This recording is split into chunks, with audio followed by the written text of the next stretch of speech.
That is still on the board. And downtown Kansas City is still on the board. And the Royals, I think, are moving towards some kind of conclusion. I think deadlines are being put in front of the Royals to where they've got to make some decisions. The end of the year was really when the Star Bonds were extended.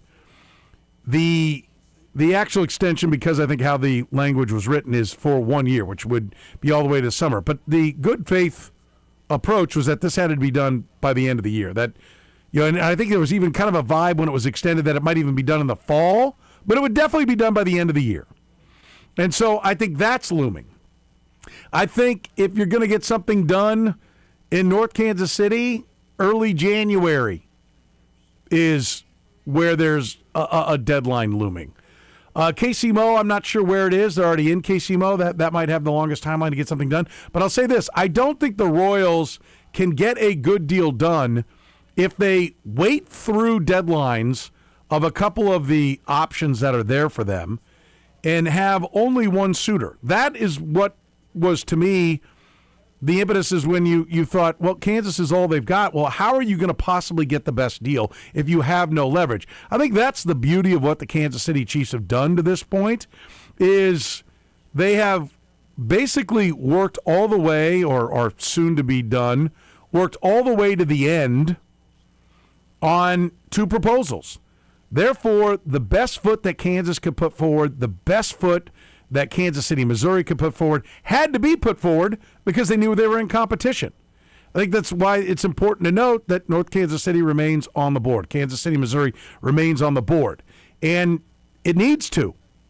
And the Royals need to get to a decision while they have multiple suitors, at least two.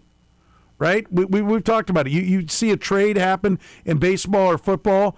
What ends up being, the impetus for why it ends up being an expensive price is because someone else is willing to pay.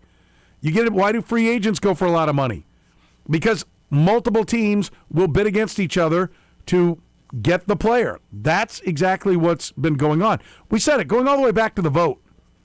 And going all the way back to John Sherman's initial comments where he said, well, yes, the stadium, we will build a new stadium and it'll be downtown and it'll be in Kansas City, Missouri. And I said at that time, I don't know why you would take Kansas off the board. I don't know how you could expect to get the best possible deal out of Kansas City, Missouri. And let me tell you something. There are mountains of politics, mountains of logistics that go into these things.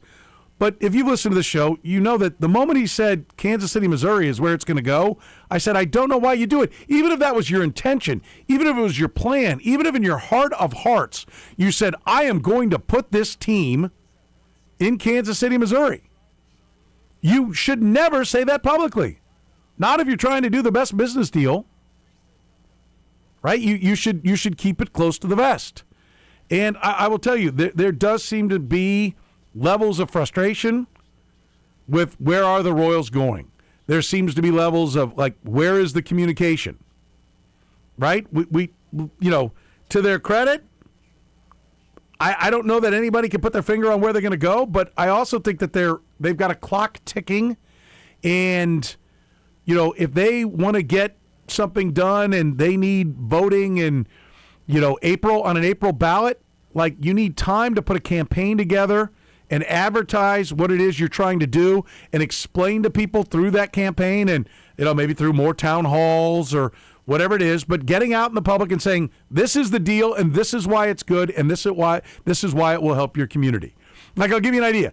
North Kansas City, I'll tell you one of the compelling things about what I've been hearing of late from North Kansas City, extending the streetcar to North Kansas City. I mean, look, if Kansas City is going to be all it can be over the next 20, 40, 50 years, and if you're an old fart like me, what do I care? I'm not going to be around to see it. But if you're 20-something years old, listen to me, you should listen, because one day you would like public transportation to the airport, right? And if you get it to North Kansas City with a ballpark, you're getting closer to getting to the airport. When would that happen? I don't know. Would it definitely happen with the ballpark? I think it's something that everybody would want. It would be an obvious solution to getting people there. But we've come a long time. And I will say this, I think it is on the Royals to start making some decisions. And I think they are wanting to make decisions. The question is, have they cleared enough hurdles? Do they have a location? Right? Is it going to work at the T-Mobile campus, the Sprint campus? Right? There's talk of it now moving north. Same kind of plot of land, but moving north of there. I read the letter. I read the comments from the Jewish Community Center, how they said, not in our backyard, not helping us out. Right? I've also, wondered aloud, okay, is that because it's like, okay, let me make sure everyone knows we're not happy, but if you wanted to build us a new complex, we'd listen. I don't know. It is amazing to me how much politics, not gamesmanship, but just how complex it has become, right?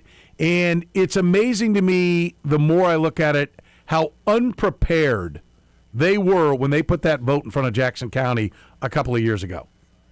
That is amazing to me. But I will tell you, for the Kansas City Royals to get the best deal possible, for the Kansas City Royals to stay in Kansas City, because at some point we're going to hear the word Nashville thrown around. If there isn't a viable solution for the Kansas City Royals, we're going to hear it thrown around. I think you'll hear it thrown around for a little while before it's actually a reality. I mean, I think Major League Baseball does not want the teams to move. All you have to do is look at how long they've been waiting on the Tampa Bay Rays to get something done there. I mean, no one's ever gone to a Rays game, and they've been trying to get a new stadium together for more than 10 years, and they haven't moved that team. Right? I think, for whatever reason, baseball is committed to the Tampa-St. Pete market. I think baseball is committed to Kansas City. So even if we do get to a point where we're going to hear Nashville, I don't think it's immediately really a threat. But one day, the owners of the Royals, they're not in it to donate what they invested in it. They're in it to make money. And they'll listen. But I don't think that's really coming soon, because I think in all the locations, I think the one thing that I hear more and more, the more people I talk to, the closer we get to what I think is a fairly hard deadline of the end of the year or very soon after it for both these teams. And like I said, I do think the Chiefs are barreling towards their conclusion. I think their ducks are in a row. I don't think the Royals' ducks are in a row, but I think they're getting there. I think it's good news to know that there are people that still, multiple locations, multiple places that want them. I do think we're starting to get moving towards a conclusion there as well. And at some point, you've got to do it.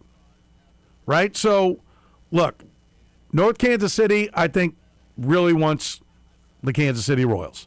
And they feel that they've got a plan that will work. Right? Kansas has a plan. I mean, I don't know if it seems like there are a number of people that don't necessarily love the location.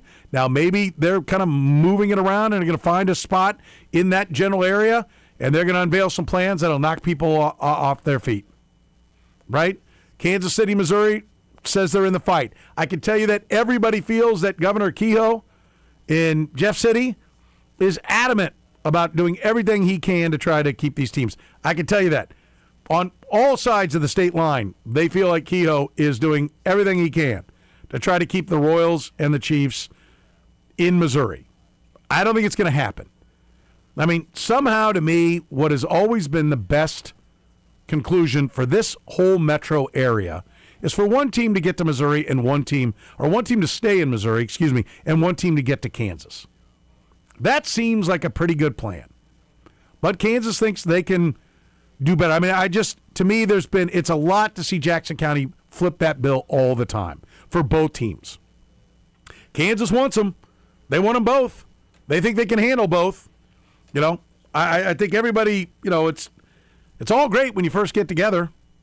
Then when the spouse leaves the socks out every night, you start to get irritated. So, you get two teams in there. I mean, trust me, there are going to be grumpy days. There are going to be bumps in any construction plan. But I feel confident today that we are not about ready to have to fend off Nashville with bad plans for taxpayers on either side of the state line. But I do think the Royals are closer than I would have thought a couple of weeks ago. I don't know. I don't think they're as close. And I think if they announce something, it's not going to be as buttoned up as whatever the Chiefs are going to announce. And I do think the Chiefs are close. I think the Chiefs are going to get something announced before the end of the year. So, look, it's an incredible time in the history of Kansas City, because I think sometime in the next couple of 2 to 3, 4 weeks, I think with the Chiefs, even, like I said, before the first of the year, we're going to hear their plan and where they're going. And I think hopefully sometime before the end of the year, we're going to hear the Royals' plan. But there are multiple locations for both of these teams. But I will say this to both teams and municipalities, all of them, anyone, developers, anyone interested in bringing these teams to a new location or renovating the current location. Get it done. Get it done. Because the town does not need to keep listening to this, because the longer you go with all of these things, the more there's going to be voter fatigue. There is going to be taxpayer fatigue. Like, get your plan out there and get moving. Because very soon, after hearing deadline after deadline, right? And to John Sherman's credit, he has stopped putting out artificial deadlines. The deadlines are now about, like, do you want to, if you have to have a vote, which on the Missouri side, for both locations for the Royals and the Chiefs, you will need votes. Although Kansas City, Missouri, I think, is saying they won't need a vote because just the city is going to pay for it all. But if you're going to need a vote, you're going to want to get that done soon.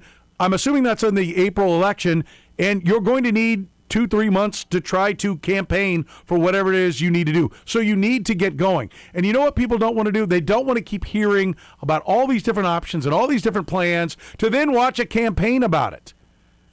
Kansas City has waited. They've been through one vote over in Jackson County, and now both sides of the state line have heard talk and talk and talk and talk.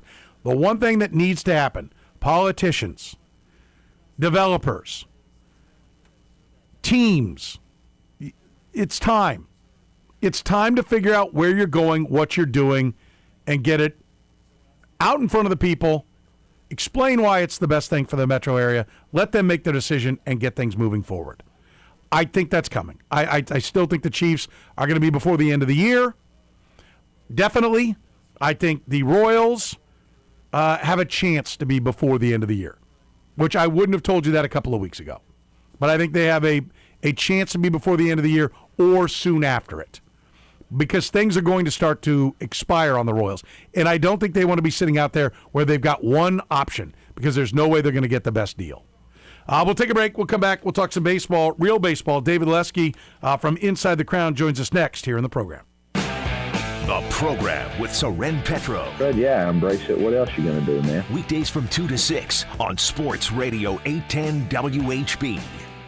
All right, listen up. Applause Custom Sight and Sound is Kansas City's best when it comes to true smart home technology. Are you a football junkie like me? Have them build your football theater. Multiple TVs, all working from one remote. Be able to flip-flop them and have the sound change automatically. It's called My Football Wall. That's what it is for me. I put up 5 games, right? I always have the red zone down in the lower right, put the Chiefs game or whatever my main game is in the middle, and then I got 3 other screens with the games. You can have a better setup than any sports bar in town if you call Applause Custom Sight and Sound at 913-498-1183. In-home theater, surround sound, perfect for viewing a movie. If you're a movie buff, you'll love that. How about rocket fast Wi-Fi in every room of your home, out on the patio of your home? That's one of the things I love to do. We've got Wi-Fi outside of my house because Applause set us up, and I've got rocket fast Wi-Fi sitting out on the patio. So today, on a beautiful day like today, I can sit outside and do a little work. It is awesome. They can do it for your business as well. Smart home technologies, not just for the home anymore.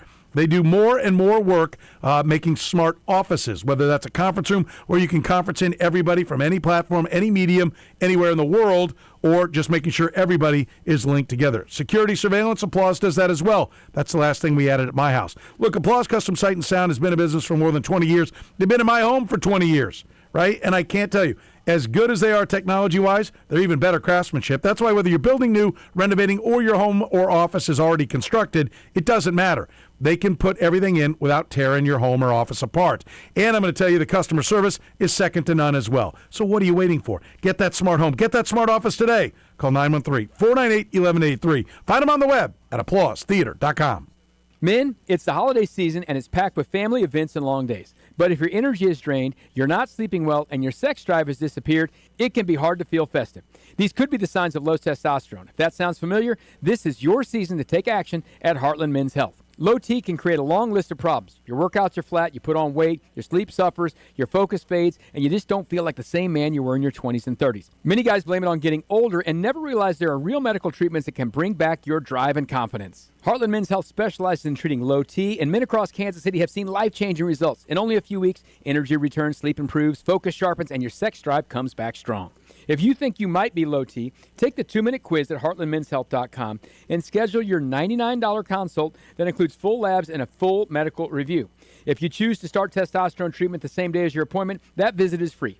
Heartland Men's Health has locations in Overland Park, Independence, and North Kansas City. Call 844-447-6600 or visit heartlandmenshealth.com today. Well, you did it again. You waited to the last minute to find a special gift for your special lady. Guys, I've got your back at House of Diamonds. Earrings, pendants, and one-of-a-kind designs. You pick it, we wrap it. Come see me, Gene, at House of Diamonds. At Aristocrat Motors, come get your new car paired with a great experience. Now, you deserve luxury, top-of-the-line customer service, and a car you can depend on. Drive in style this year with your choice of 6 different brands all on one campus. Who else can say that? Aristocrat Motors, I-35 and Shawnee Mission Parkway, or shop us online at aristocratmotors.com.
He's taken Larry King to a Prince concert.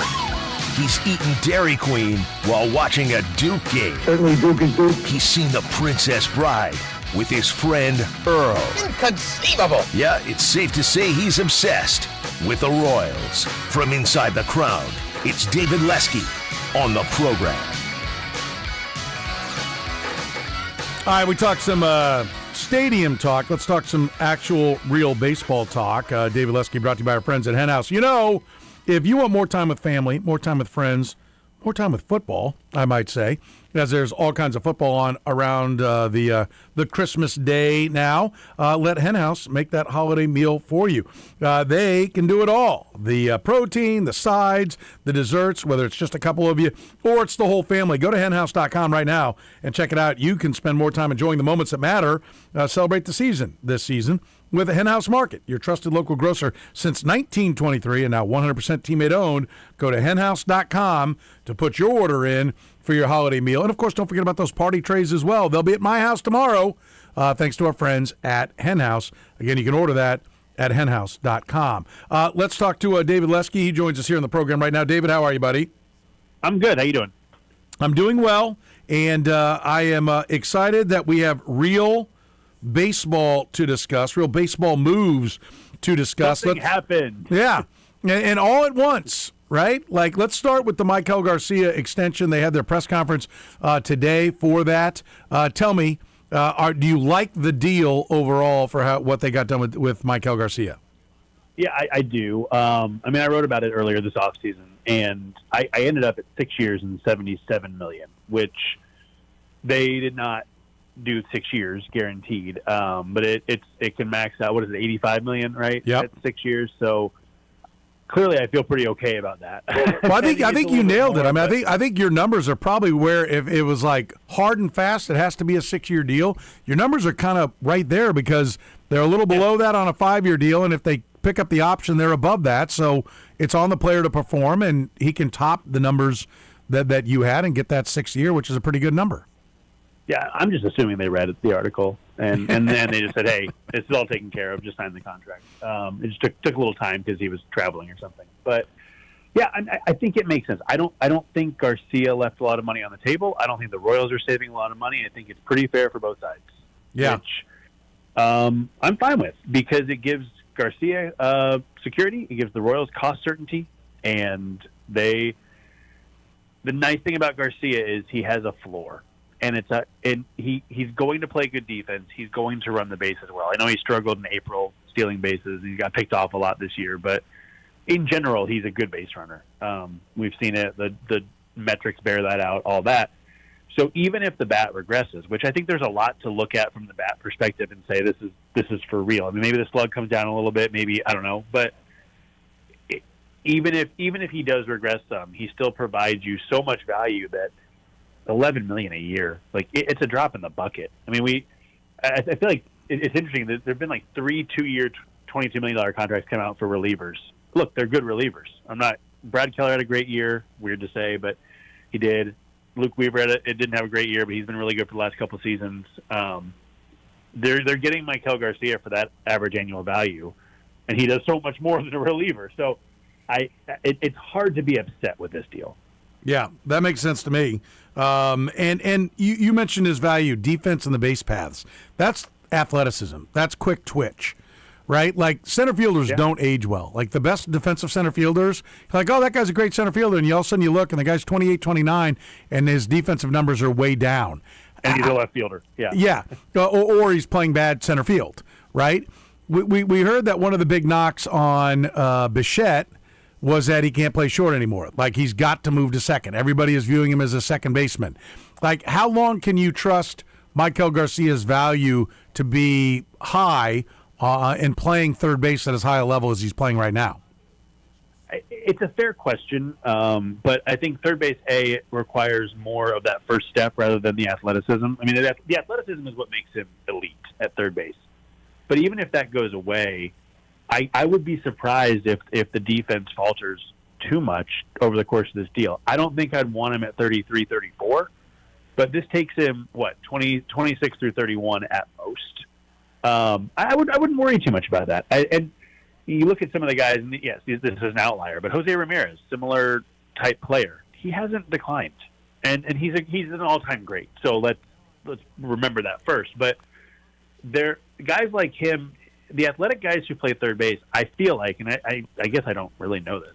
Maybe I should have looked it up before. But I feel like the really athletic guys who could probably play middle infield but play third base, I think they last a little bit longer because you don't need the athleticism as much, and that first step, that quick twitch motion, still lasts for a little while.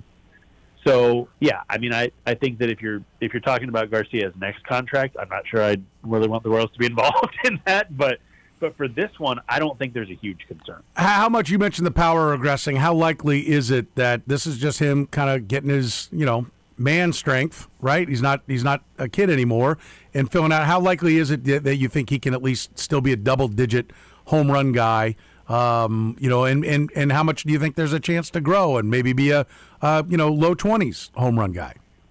Yeah, I mean, I think so. The issue that he hits the ball hard generally. I mean, his hard hit rate is better than average. He swings. His swings. Bat speed is roughly average. He doesn't barrel the ball, which I think you can fix. And I'm really curious to see how he works with Connor Dawson on that, because there's a lot of things that are similar in his profile to Bryce Terang, who saw his power just spike in the second half this past season. So I'll be curious about that. I think one of the things that Garcia has going for him is his swing decisions. I mean, you look at the numbers. His chase rate is 91st percentile in baseball. He doesn't swing and miss, doesn't strike out. He does make what squared up. I can't remember exactly what the definition is. It's something like 80% of your maximum exit velocity based on your swing. There's a whole formula. I don't want to get into that, but he does that really, really well. And so when you combine that with an ability to lift the ball and hit for some power, I could see, and I don't think it'll get to 30 or anything, but I could see that he starts to really be able to identify the pitch that he can pull and drive and tee off on that. And you might see some strikeouts come up a little bit because of that and some swing and miss because of that. But I would like to see him find that pitch early in counts and go crazy, because I think you could see more home runs based on him identifying the pitch he can drive as he learns pitchers and learns all that more. I don't think his power necessarily increases, although he might get a little bigger as he ages, because we all do. But I think the mental side of it and his ability to identify that pitch could actually help him get 5, maybe 10 more home runs. 10, right? I don't think he's going to get 26, but 5 to 7 more home runs just from identifying that pitch. We're talking to David Lesky here in the program. They have also added Lane Thomas to be, I'm sure, the short side of a platoon. Is this the partner for Jack Caglione, at least to start the season? I think so. It's so hard to know because it's December 17th. And, I mean, Yastrzemski's off the board, but if they went out, I don't think this is going to happen, but if they went out and got like Max Kepler, okay, maybe he's actually Max Kepler's platoon partner, So I, as of right now, yeah, I think that he's probably that guy. I was looking it up because I looked it up a while ago and I'd forgotten. The Royals in 2025, only 23.9% of their plate appearances were against lefties. The league was at 27.2, so it's only a quarter of the time, basically. So I think he's going to get more playing time than that. But ultimately, yeah, I think he starts, as of right now, as it stands at this very moment, I think he starts the year hitting against lefties for Jack Caglione. But I think as the season progresses, and this is a Caglione answer more than a Lane Thomas answer, I could see him being Kyle Isbell's platoon partner down the road, because Isbell does not hit lefties well at all. Ultimately, if the Royals are going to get where they want to go, barring a couple signings that I don't think anybody would predict, I think Jack Caglione's going to have to hit, and he's going to have to play against all pitching. And so, assuming that works out, I think Lane Thomas shifts more to the center field platoon down the road. But yeah, to start the season, I think he's the handcuff for Cags, and they hope that he doesn't need that handcuff by mid-May or maybe even earlier. Yeah, you just hit upon it. I mean, that's the goal, right? Right, is to Jack Caglione to take off and not be a platoon, have him out there every day. And then you can, shorten up on how many at-bats Kyle Isbell has. And does that mean that then Isaac Collins, whom they acquired in the Brewers deal, is an everyday left fielder? Probably most days. Collins, talk about Garcia and Collins in the same conversation. They're not dissimilar. Garcia hits the ball harder, but that could change too as Collins understands big league pitching better. Although he's older than Garcia, so. Yeah, he is entering his age 28 season, but very similar. Doesn't chase, and that provides an offensive floor. There's a familiarity with Connor Dawson. There's all that, and he plays pretty good defense in left field. So yeah, I think that as it stands today, he is the left fielder. My gut. I don't know if you've heard anything different or disagree with this, but my gut is the Royals would like to not have him be an everyday player, but a guy, 400 bats, 450 bats, kind of the way he managed with the Brewers last season. I think they'd love to get another outfielder and let Collins roam around, maybe play some second, maybe play some third on days that Garcia or Witt needs a day off. All that. I think they'd like him to be maybe the guy they thought Jonathan India was going to be last year, except for with a few fewer at bats. And then he can earn more, obviously. But as of this moment, yeah, he's the left fielder, because before they traded for him, it was John Rave or Nick Lofton. So, you get the guy who had the 368 on base percentage. He is 100% the starter right now. But I think they'd like to back, if they could, I think they'd like to back him off a little bit.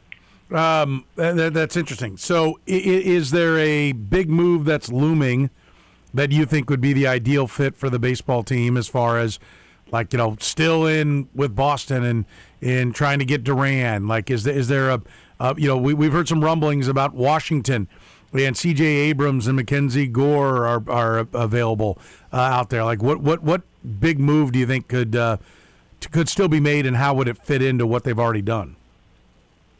I think it's funny because I went to the offseason and said they've got to get two bats. They need a complimentary bat, and they need a masher, middle of the order guy, a guy for Salvi to hit sixth, all that. After what they've done, I still think it would be great to have a guy you could hit fourth or fifth. I would love to see that.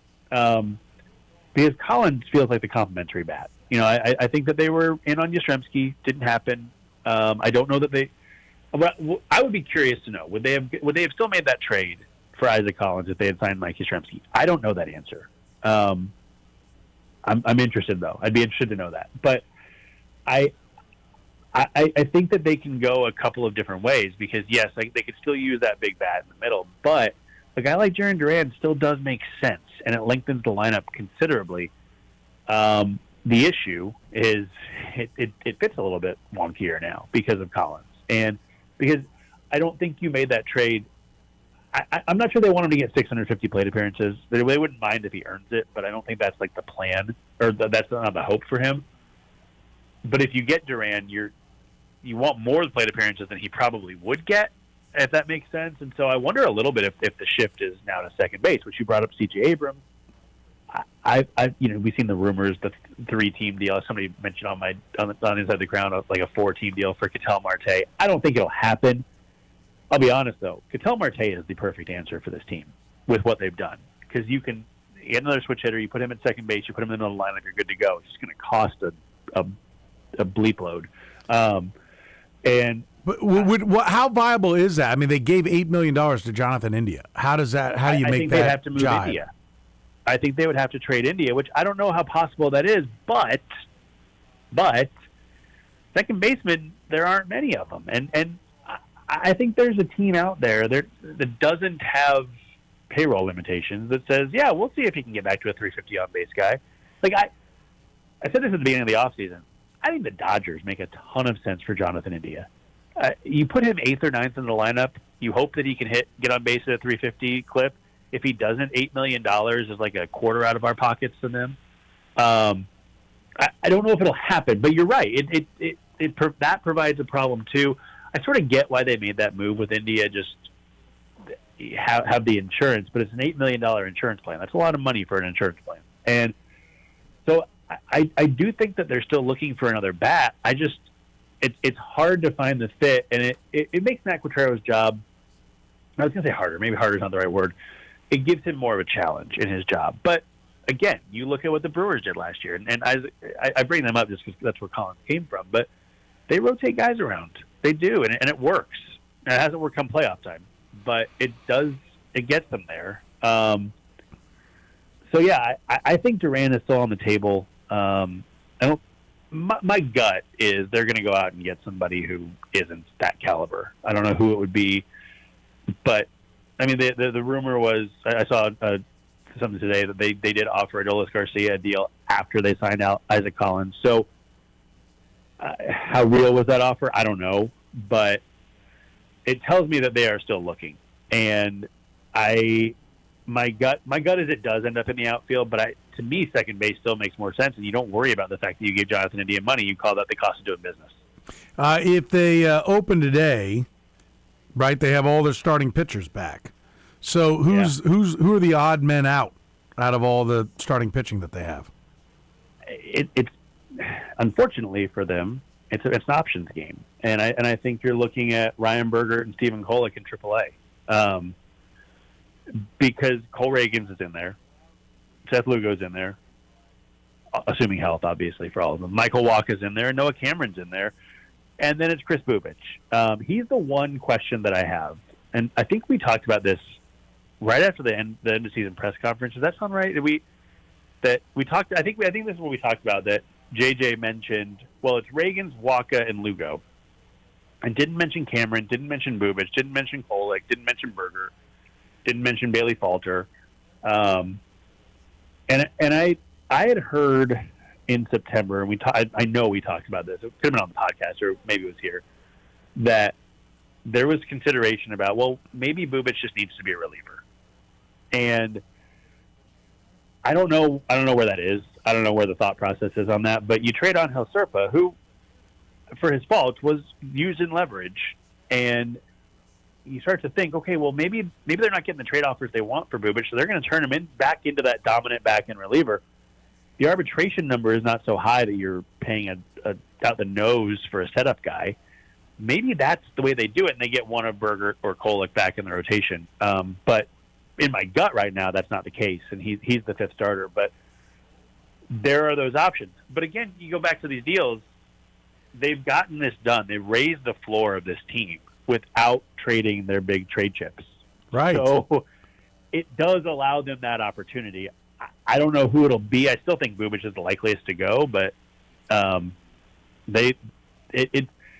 are, I don't know how many, 27 teams that would look at Ryan Berger and Stephen Kolek as their 3-4 starters or 4-5 starters, and the Royals are going to have them in AAA. Yeah.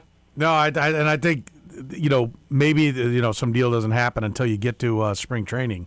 Yeah. But it is. I'm with you on they have their big trade chips, but we've seen free agency last and go drag into spring training, and where guys are signing 3, 4, 5 days, a week or two in. But do trades drag into that? Like, do you remember a trade that, to me it seems like they got to, I don't know that it has to be before Christmas, but soon after the first of the year, if they're going to make a deal, it needs to get done, doesn't it? Or it's not going to get done. The only one I can think of off the top of my head is Dylan Cease a couple of years ago, because he went, it was like the day before the season, to the Padres, the White Sox deal. But yeah, for the most part, and there are smaller deals. Like I think Bailey Falter is going to get moved in spring training. Some team is going to lose 3 starters, and the Royals are holding on to him, and they're going to say, hey, we've got this lefty who will impress nobody, but he's going to get you some outs. Here you go, enjoy. And they're going to get a low-level prospect who we probably will never hear from again. But I think that type of deal happens in spring training. But the big deal, you're right, it doesn't. Especially because it's it would be big leaguer for big leaguer. Like, you're not trading Chris Bubich for 2 A-ball prospects if you're the Royals. It doesn't make sense. So I do generally think, I don't know if it's January 10th or 5th or 12th or whatever, but yeah, it's probably got to get done in the next 4 weeks, 5 weeks, something like that. Probably before February 1st, I think, is maybe a more realistic date. I'm trying to think if there's any. Do you think of any other than Cease? He's the only one that pops in my head of a big move. I can't. There's so few trades now. Yeah, well, it's because every team values players the exact same way, so nobody can agree on anything. Right? Yeah, you don't have the team that, well, they're an on-base team, and they're a frequency of kind, and they're an athlete team, and everybody's looking for the same stuff. But to me, the trades are all now buyer and seller. And so most deals get done based upon, are you dumping, like deals that get done in the offseason are the team that's decided we got to dump payroll. That's why everybody looks to the Padres. You look to the Twins because they were having a fire sale and were trying to sell the team. Now they claim they're not, although everybody in Minnesota says, well, I don't believe that. So you feel like, okay, prospects for proven players. Those are the only kind of deals that happen now in baseball. And so, like, as we get closer and you start to fill out your, you go, okay, well, I got to sign some guys. I got to have my 40-man ready to go to attack the season. Then you fill the need with whatever it is, and you're like, I'm not going to give up prospects who I think now are probably a little bit overvalued. Yeah. Agreed. You're not going to give up prospects because, let's just try what we brought in. Let's see how that goes. We can always double back and do a rental at the trade deadline if we're in it. That seems to be the mindset. So to me, I do feel like if they're going to do something, it's got to happen sooner rather than later. There's no inside info, but it just feels like that's how it usually goes. I agree, and I think there's something to the moves they've made to say, look, if we can't get something done, we're going to ride this until June or July, and we're going to take the guy who had a good rookie year in Collins, 370 on base, basically.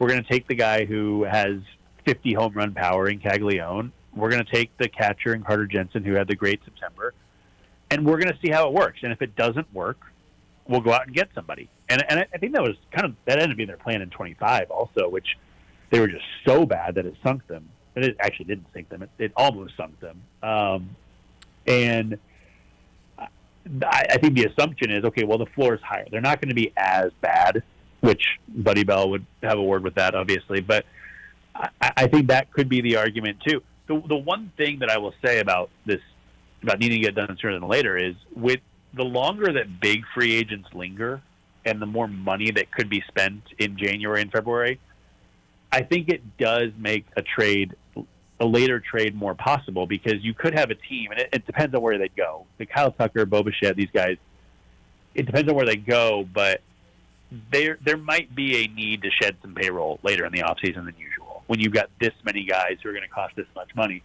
And on the flip side, let's say there's 6 teams in on Framber Valdez and Ranger Suarez. They want this lefty starter. Okay, 2 teams are going to get him. Maybe 1, probably 2.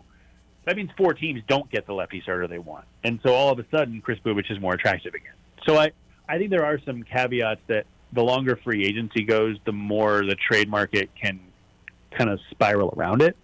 But generally, yeah, I think it's got to get done pretty quickly. Well, I think the other thing you'd like to do as a franchise is be able to run below what your maximum payroll is, so that when spring training does roll around, like the Blake Snell 1-year deal, right? Yeah. You'd like to be in position to grab those guys. Now, I know they're pitching deep right now, but it would be nice to be able to be like, okay, well, yeah, we're real happy. Bailey Falter's good enough that, this doesn't apply to them, so I'm using an example. But if Bailey Falter was your 5th, and because you thought Bergert and Kolek were still, half a season away from getting there, and all of a sudden Blake Snell is sitting there going, and you go, well, 1 year's $28 million.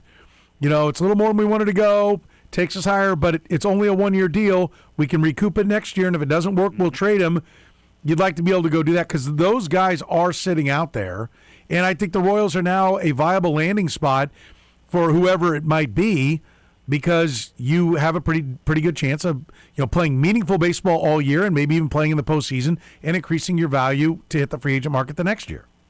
Well, and on the pitching side, I was told I can't remember if it was September or October, but somebody said to me, hey, look, if Dylan Cease is out there in March, and he's obviously not because he signed the big deal, but if he's out there in March, the Royals will be in on him.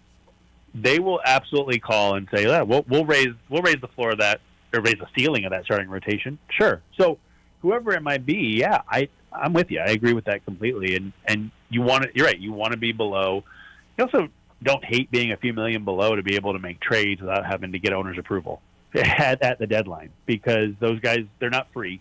And generally the guys who get traded make some money. So not that you want to run a lower payroll just because you might trade for somebody in July, but that's in the consideration too.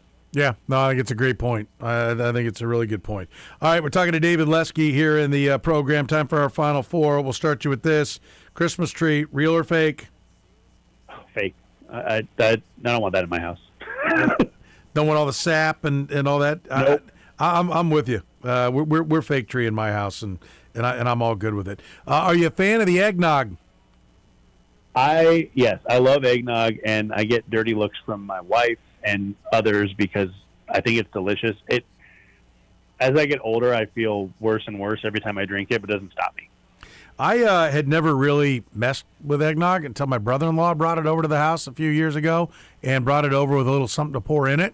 That was my next question. And I was like, I'm a fan of eggnog. I'm at least a fan of this eggnog. I will tell you that. All right, the Royals do or don't make a significant move of some sort here moving forward. I mean, I guess it depends on what you say is significant, but I think they do. I don't know what it'll be, but I think that they add somebody who. Let me put it a different way. I think that they're going to add somebody who makes a lot of people turn them into the division favorites. Okay. And finally, where will the Royal Stadium be in 10 years, Kansas or Missouri? I have no idea. I'm going to say Missouri because we've talked about this, but I don't think you're going to have two stadiums in Kansas, and I think the Chiefs are going to Kansas, so I'll say Missouri. All right, there it is. David, great stuff. I appreciate it, buddy. I'll talk to you on our Kaufman Corner podcast here on Thursday. Looking forward to it. Thanks, Soren. The program with Soren Petro. Nailed it. Suck it. Weekdays from 2 to 6 on Sports Radio 810 WHB. Look, if cooking's a big part of your holiday festivities, you know Hen House has got you covered with everything. If you love to make a beautiful Christmas meal, then get over there. They've got premium holiday hams, they've got farm fresh produce, bakery fresh pies, everything you need. But you know that Hen House will make the whole meal for you as well. That's right. All your favorite seasonal sides, your wonderful proteins, the wonderful desserts, they're all there at Hen House, and you can order it and let them do it. Just go to henhouse.com right now. You can celebrate the season even more with Hen House, your trusted local grocer since 1923. You spend more time with family and friends. I like to call it the 3 Fs, family, friends, and football. You get more time for that, whether it's a meal for two or the whole family. And how about party trays? Do you have a festivity? Are you entertaining people, or maybe just the preamble to the big holiday feast? Maybe you want to make that holiday feast yourself, but you don't want to do all the snacks, all the apps. They've got incredible party trays to choose from. So many different kinds. They got party trays for morning, like their bagel trays and things. They got party trays for night, like their seafood trays, the sushi trays. That's one my kids love. They've got every kind you can want. Meats, cheeses, sandwiches. They're all right there. So no matter what kind of festivity you're having this holiday season, Hen House has you covered. Just get online, henhouse.com, and put your order in right now. They've got everything to make this holiday season shine for you and your family. It's at Hen House, celebrating over 100 years serving Kansas City, and now 100% teammate owned. Order all your holiday party trays. Order your holiday meal right now at henhouse.com. Hey, this is Nate Bucati, and this December 11th kicks off Aesthetic Care's annual 12 days of gift card sale online and in store. This is your once-a-year opportunity to save on the Aesthetic Care wellness treatments that you love and give the gift of confidence this holiday season. Gift card specials include $250 for just $200, $500 for just $400, and $1,000 for just $800, which includes an automatic entry to win a $4,500 diamond necklace. You can purchase one discounted gift card for yourself, and there's no limit to how many you can gift to friends and family. Shop for the 12 days of gift card sales online, in store at Kansas City.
You're in the program here on Sports Radio 810 WHBR. Thanks to our buddy David Lesky, Inside the Crown. His great work. He's got a great roster projection up there on what it looks like right now. So if you want to try to figure out where else the Royals might go to add to the roster, that's a pretty good place. David always does a really good job on those roster projections. Always like talking to him.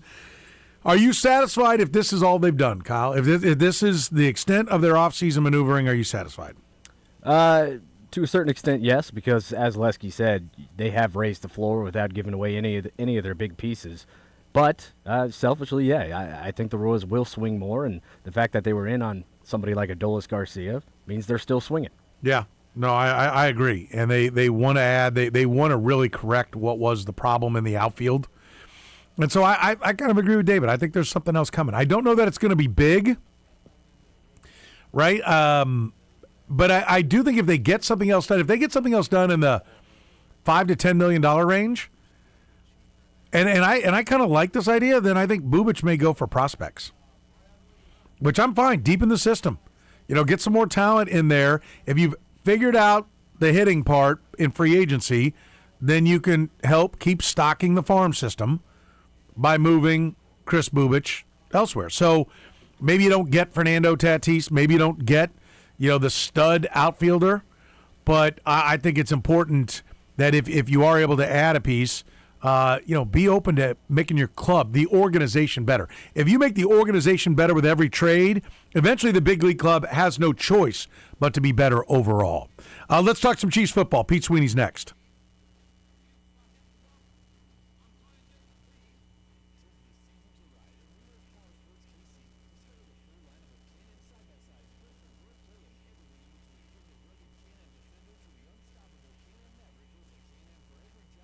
All right, what NFL kicker holds the record for the most ever field goals converted in a single game? Brought to you by Nick and Jake's.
Every day, every practice, every press conference, every behind-the-back pass, he's there. Now, he's here. He's Pete Sweeney of the Kansas City Star on the program.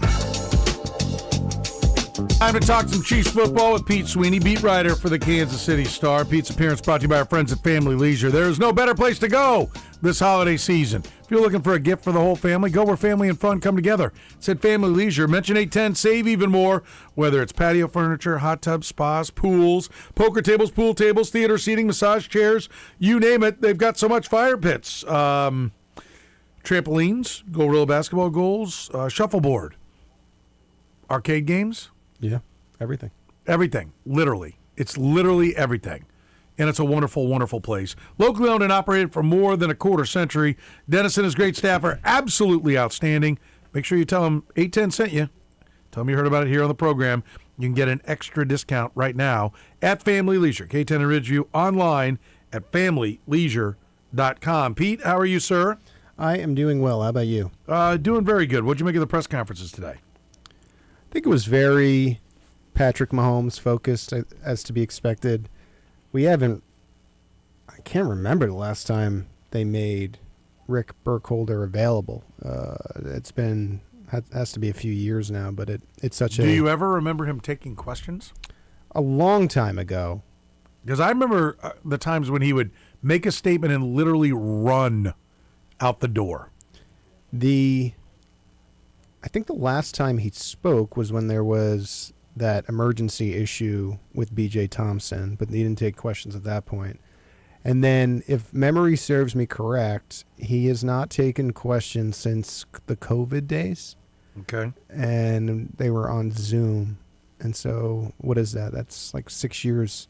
So, obviously, a important enough situation with the starting quarterback going down to take a few questions, which is helpful. And I was kind of surprised that it isn't a hard timeline, but they even gave us a soft timeline of 9 months to the day. So everyone's different. Could be a month or two earlier. Could be a month or two later. So basically 8 to 10 months essentially is what they told us today. And then I'd go 7 to 11. You said month or two. That's right. Yeah, it's a wide margin. It is, but I mean that's what he said. He said they generally take 9 months. Everyone's different. Could be a month or two sooner. Could be a month or two later.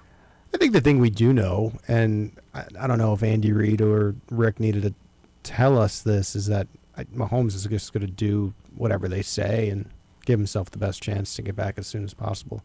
And then a lot of the questions were about Mahomes and the situation, and I think that's par for the course when you're playing for nothing, and that's what this week is. The Andy Reid on the Zoom said ACL. He was asked, okay, so it's just an ACL, no other damage? He said, that's what we put out there. We're not trying to deceive you. Rick Burkholder said today on Sunday they knew the LCL was damaged. Mm-hmm. What is this shenanigan for? Not sure. Maybe they just wanted to confirm with another look that the LCL had damage. You got me. I can't think of a reason why, even at this point, you would hold that back. It's not going to change much. Yeah. I don't, because they're still on the same 9-month timeline, if that timeline is accurate, which I assume it is. I don't think you'd go public with your head trainer giving out the wrong information. But it's one of those things, like, it is a little bit of, like, when you're winning championships, who cares? But, like, you're kind of worrying about things that don't matter when you're just playing games. Yeah. Like, he's going to be out. Everybody knows it. It's like indefinite. It is an indefinite not amount of time. saying it doesn't mean it's going to heal on his flight to Dallas. Right. So, I thought was interesting. Odd. Definitely odd. I'll agree with there. Is there a world where Andy Reid didn't know that? I don't know. I don't think so, but who knows? Yeah. All right. So, what do you expect the organization to do now? Andy Reid's been peppered with questions about playing the young players. Mm-hmm. They are playing, although I thought about the idea of bringing up. God, I can't even remember his name. The wideout who never plays.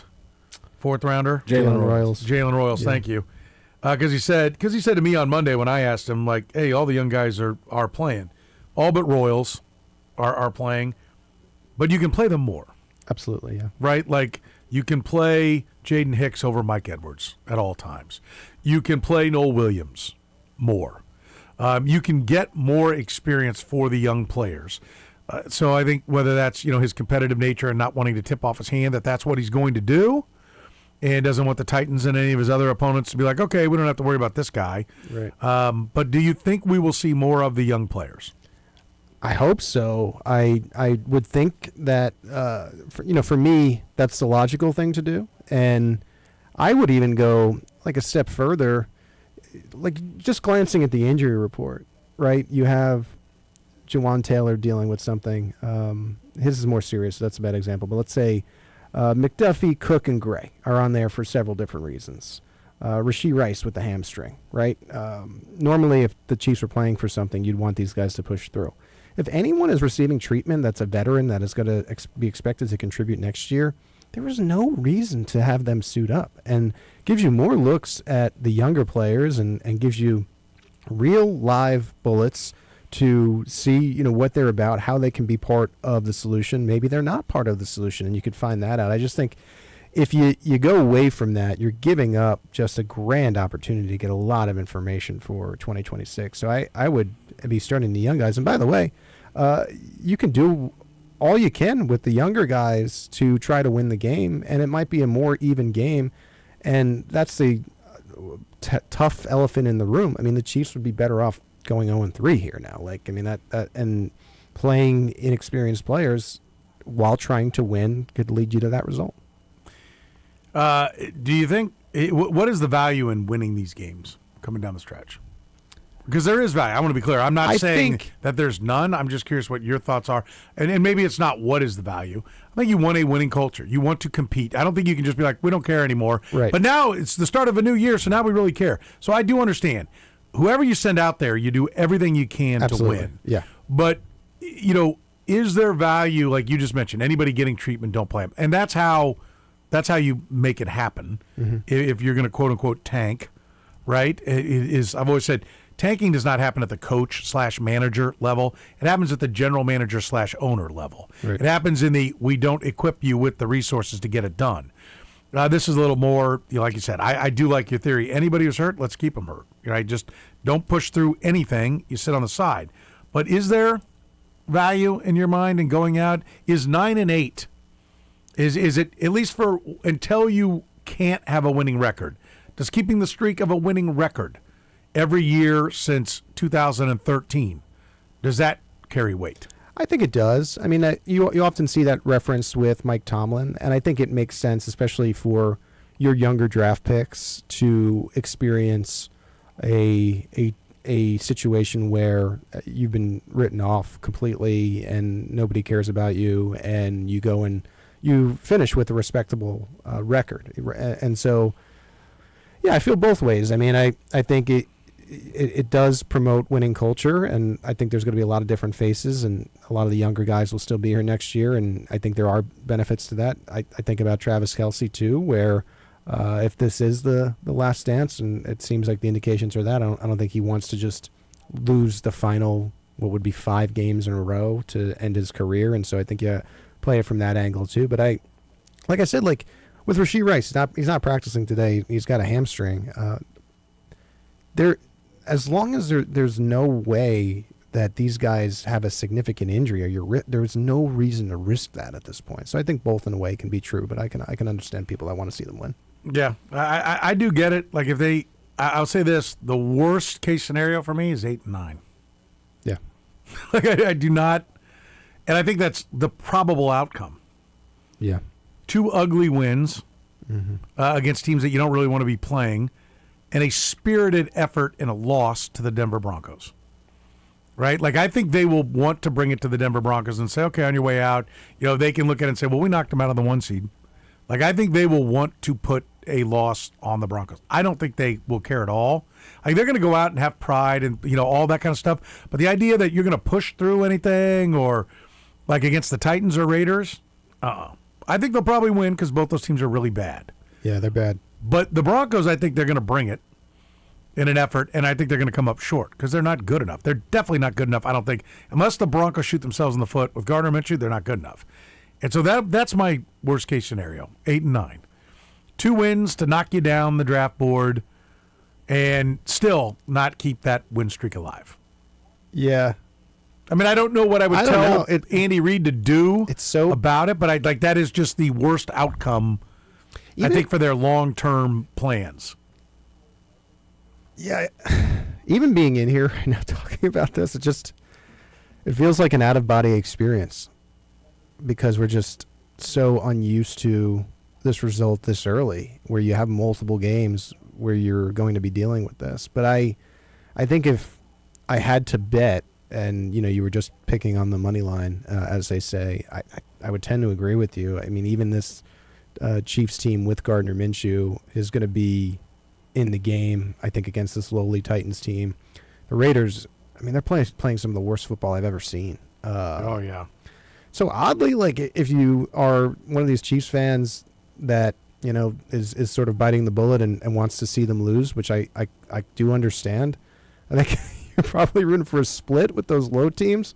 Maybe they drop one. One of the Titans or the Raiders play especially well down the stretch here. And then, again, tough pills to swallow here, but you hope the Broncos are still playing for something, and maybe you get out with 7 wins and a really nice draft spot. Yeah. It is like you said, a little surreal that we're talking about this. It feels like so long ago that we had this conversation, these types of conversations. It's difficult for my brain to like wrap myself around it. Like what was your first year? 14. So 14, okay, yeah. Even I believe that last game, they still had like an outside chance, or maybe it might have been the week before, and so it might have only been one game that was meaningless. But they went on a little run there, and they had wins against the 2 Super Bowl teams that year, and you could see the pieces, and it felt a little bit different than this. This is just, I've covered the team for 12 years. This is brand new. Like it's very odd. Yeah. Yeah. And do you believe that we're going to measure something from like how these guys perform in this moment? We're really going to find something out from these guys? I think you need to lean into that a little bit. Like we're putting out an article tomorrow with the Star of 4 players that we want to see more of down the stretch here. Like we mentioned Jalen Royals, but like what is Jeff Bassa when he's getting more than 8 defensive snaps in one game? Can he play the linebacker position? If Trent McDuffie is dealing with the knee issue, as I mentioned, like sit him another game and see what you have. If you maybe have a lower contract for Jalen Watson and Noah Williams, and they're your top 2 guys, like play a real team in a real game and see what you have there. Again, I know this could be the final stretch for Travis Kelce, and he's going to want to play, but I want to see maybe more from Noah Gray. If Kelce really is going to ride into the sunset, maybe there are some things that you do with Noah. We've seen at times flashes from him, but certainly not enough to feel like you're 100% confident he could just take over the role. I just think there's a lot you can learn in these final 3 games that can give you a little bit of an advantage as you prepare for 26. Well, I mean, I think it's clear that they can we all agree that they should play the young players? Because I don't see the argument otherwise. The argument would be that, like, no, we already know what they are. Yeah, I don't know. I can't buy that when you cut Esapole and kept Wanya Morris, and then we saw Esapole with no practice play immediately better than Wanya Morris. So I can't believe that you absolutely know what these players are without having them see them play against the players that you actually measure a guy against. Right? That's great that you saw Esapole play against other cuts. It's a little bit like the Senior Bowl in a way, right? Like you have these small school kids and they're playing against their competition and they look great, but it's like, well, now we're going to get all the seniors together. And the Chiefs get a lot of intel out of that. And this is like a grander version of that where, maybe you were still banking on the college tape of, like I said, Bassa, for example, 13 defensive snaps this year. Really all you know defense-wise is from his college tape. Now you can get 3 games of real live bullets and tape. I just think you got to take advantage of some of that. Was it last year that they, in the final game, they were mailing it in, and they had 4 of the 5, or they had 4 backup offensive linemen in the whole game, and then they were rotating through all the starters at the one guard. Like, I don't even know why they did that. Other than, like, it'd be like, okay, well, we want everyone to get Let's see Creed Humphrey at guard. Let's see, we might have some emergency scenario where we've got to do it. But I don't even know why they did that. Like, to me, reps are the most valuable thing. Reps against quality competition. Like you said, like especially with Esapole being fresh on the mind, like, you know what? I hope everybody over there goes, we really blew it cutting this kid. Mm-hmm. We're lucky we got him back. Credit to them that they did get him back. Ultimately, he's on their roster. And so, I always remember everyone's like, well, the Royals don't get any credit for Whit Merrifield. They exposed him to the Rule 5. He's on their roster. You get credit. I don't care how you get there. He's on their roster. So I will always give them credit for Esapole. But it's the one, that you got away with because he was gone. And, I think if you are arrogant enough to think that you absolutely know how good everybody is without seeing them play against others, this is the reminder you needed. Mm-hmm. And so, are you going to, is Hicks going to be a backup his whole career? Like, am I the only one? Like, this is another one because I think he inherited, who was the safety from Virginia that was here for a little while? I think he's still in the league. Juan Thornhill. Oh, yeah. Did Spagnuolo inherit Thornhill? Spagnuolo. I think he might have been drafted under Bob Sutton. I think Juan Thornhill came out. I could look this up, but I think Juan Thornhill came after. He was 19, so it was a. So Spags was here. That was a second round pick that year. Yeah. Like, that was kind of the beginning of the why are they taking these guys? Like, does the scouting department not talk to Steve Spagnuolo? Like, FAU, the Thornhill, there's a clear disconnect. Does stick out. Yeah, the Thornhill Sorensen couldn't get on the field because Daniel Sorensen was playing. Jaden Hicks can't get on the field because Mike Edwards is playing. Right. I got you again cut. Right. I mean that is a disconnect that if you're the organization, I'd like to see it fixed. And that's where this is perfect because you can throw these guys in the fire, and if they make a game-changing mistake, guess what? It doesn't matter. Yeah. It doesn't matter. So this is perfect for. I mean, I think it would behoove them to play a lot of younger players they don't know or they don't have enough pro tape on about. Yeah. One more on Ashton Gelati. We had him at the podium. Are you a believer that he's a player? I like Gelati. I would like to see him continue to develop. I mean, he admitted that it's probably gone slower than he's wanted, but he does feel like he's a better player.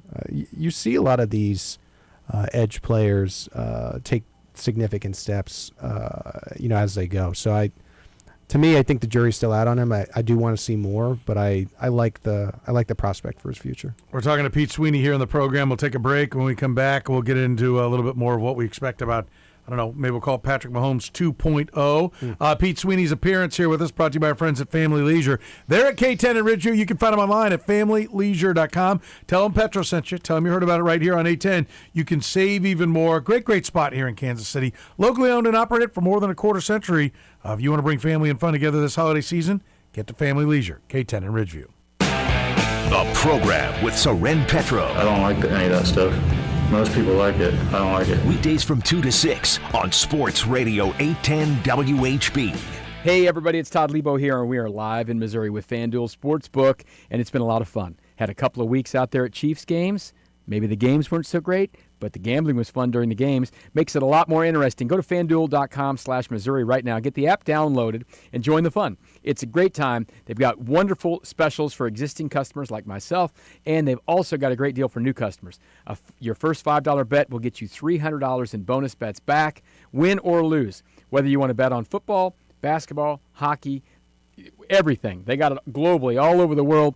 You can do it on an app that's safe, secure, and very easy to use. Download it right now at FanDuel.com/Missouri. That's FanDuel.com/Missouri. Join the excitement because, Missouri, it is time to play your game with FanDuel. 21 plus and present in Missouri. Gambling problem? Call 1-800-GAMBLER. First online real money wager only. $5 first deposit required. Bonus issued as non-withdrawable bonus bets that expire 7 days after receipt. Restrictions apply. See terms at sportsbook.fanduel.com.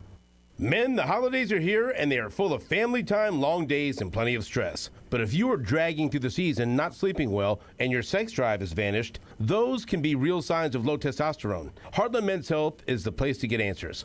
Low T sneaks up on a lot of guys. You're putting on weight, your workout stall, you struggle to focus, and you just feel off. Most men chalk it up to age and keep pushing through. Even though treatments exist, they can help you bring back your energy and confidence. Heartland Men's Health is the expert team that has helped countless men around Kansas City feel like themselves again. In only a few weeks, many men see real improvements. Think you might be dealing with low T? Take the quick quiz at heartlandmenshealth.com and book your $99 consult, which includes labs and a full medical.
All right, our Nick and Jake's end of the hour answer.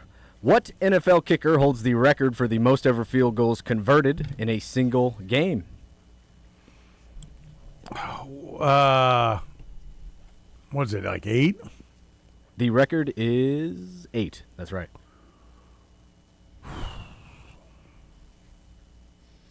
Janikowski. Nope. Hang on, let me think. Tell you, it happened against the Houston Texans on October 21st, 2007. Is it Mike Vanderjagt? Nope.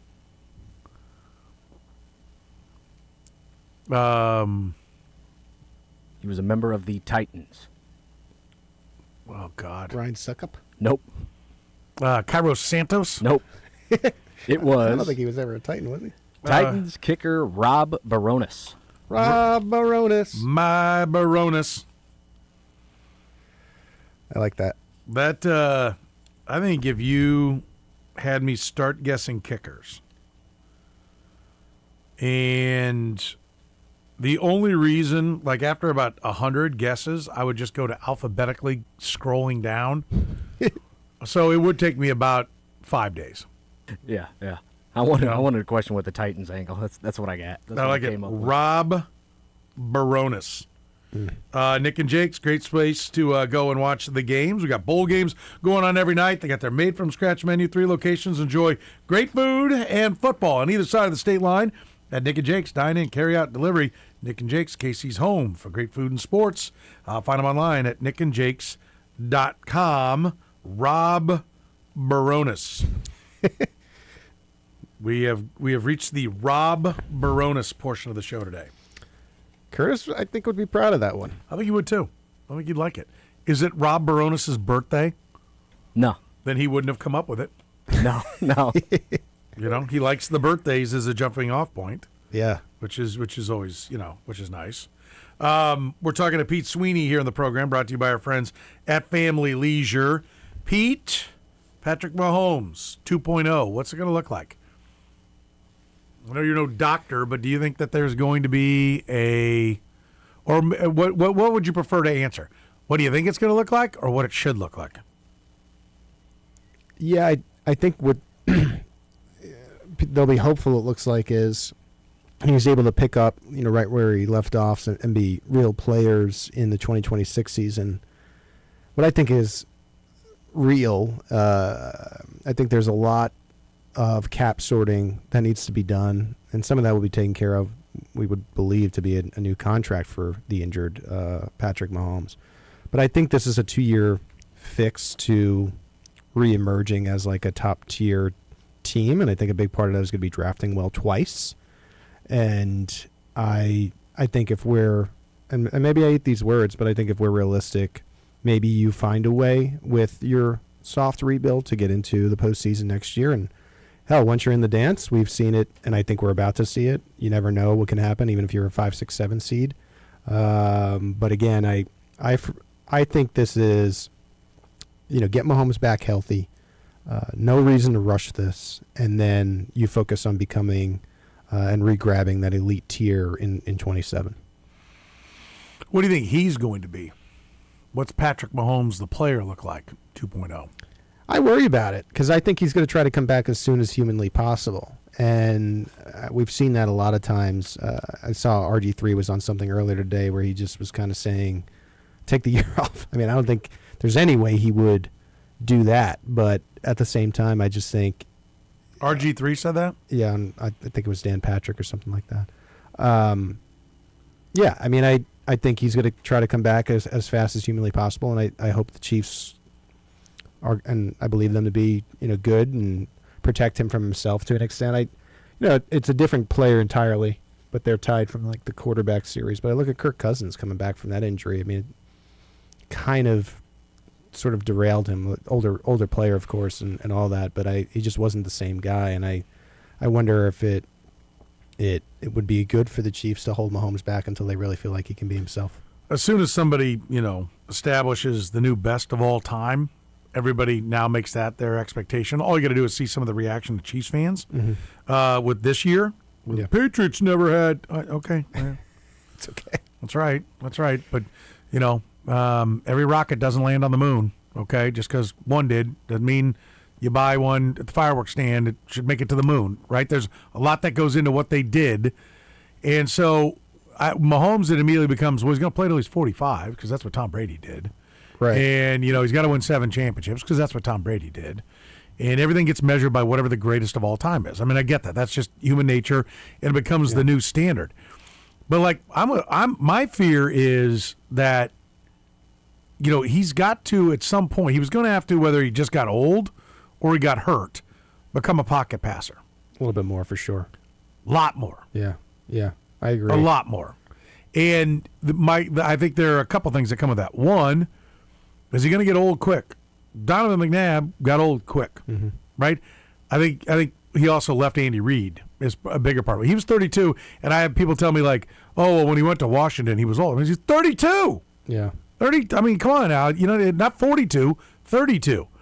And so, I think there was plenty of arm talent, but when he lost his legs and the scramble ability, and he just had to stand there and make it go for the Commanders and the Vikings, it sucked.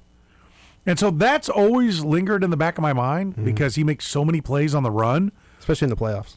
Like, can you morph and adjust and become Peyton Manning and Tom Brady as your legs erode? And Aaron Rodgers is the example I would hold up of the best case scenario, because Rodgers was very mobile when he first got into the league. And he's still not as immobile as Brady and Manning were. He's still a little bit fleeter of foot than them. But he had to morph and adjust, and he did, right? But there's his transition into becoming that quarterback. And then there's also Andy Reid and Brett Veach's transition into building an offense that allows him to be that quarterback. Needs to be protected. You gotta have a solid offense. I mean, I agree with you. You don't want the quarterback taking the same hits that he maybe could deal with in his 20s now that he is going to be in his early 30s. Now it'll become mid-30s quick. I mean, we know how fast this goes, right? So I'm in agreement, and I think he will make those adjustments. And I think that last part is key. It is Andy Reid developing the offense for that to work and him feeling protected enough where there aren't games where he gets happy feet and feels like he has to bail from the pocket. It's being able to take your drop back, step, throw, and he can be a pretty accurate quarterback when he feels safe. It's just, I think for too many times in recent years he hasn't.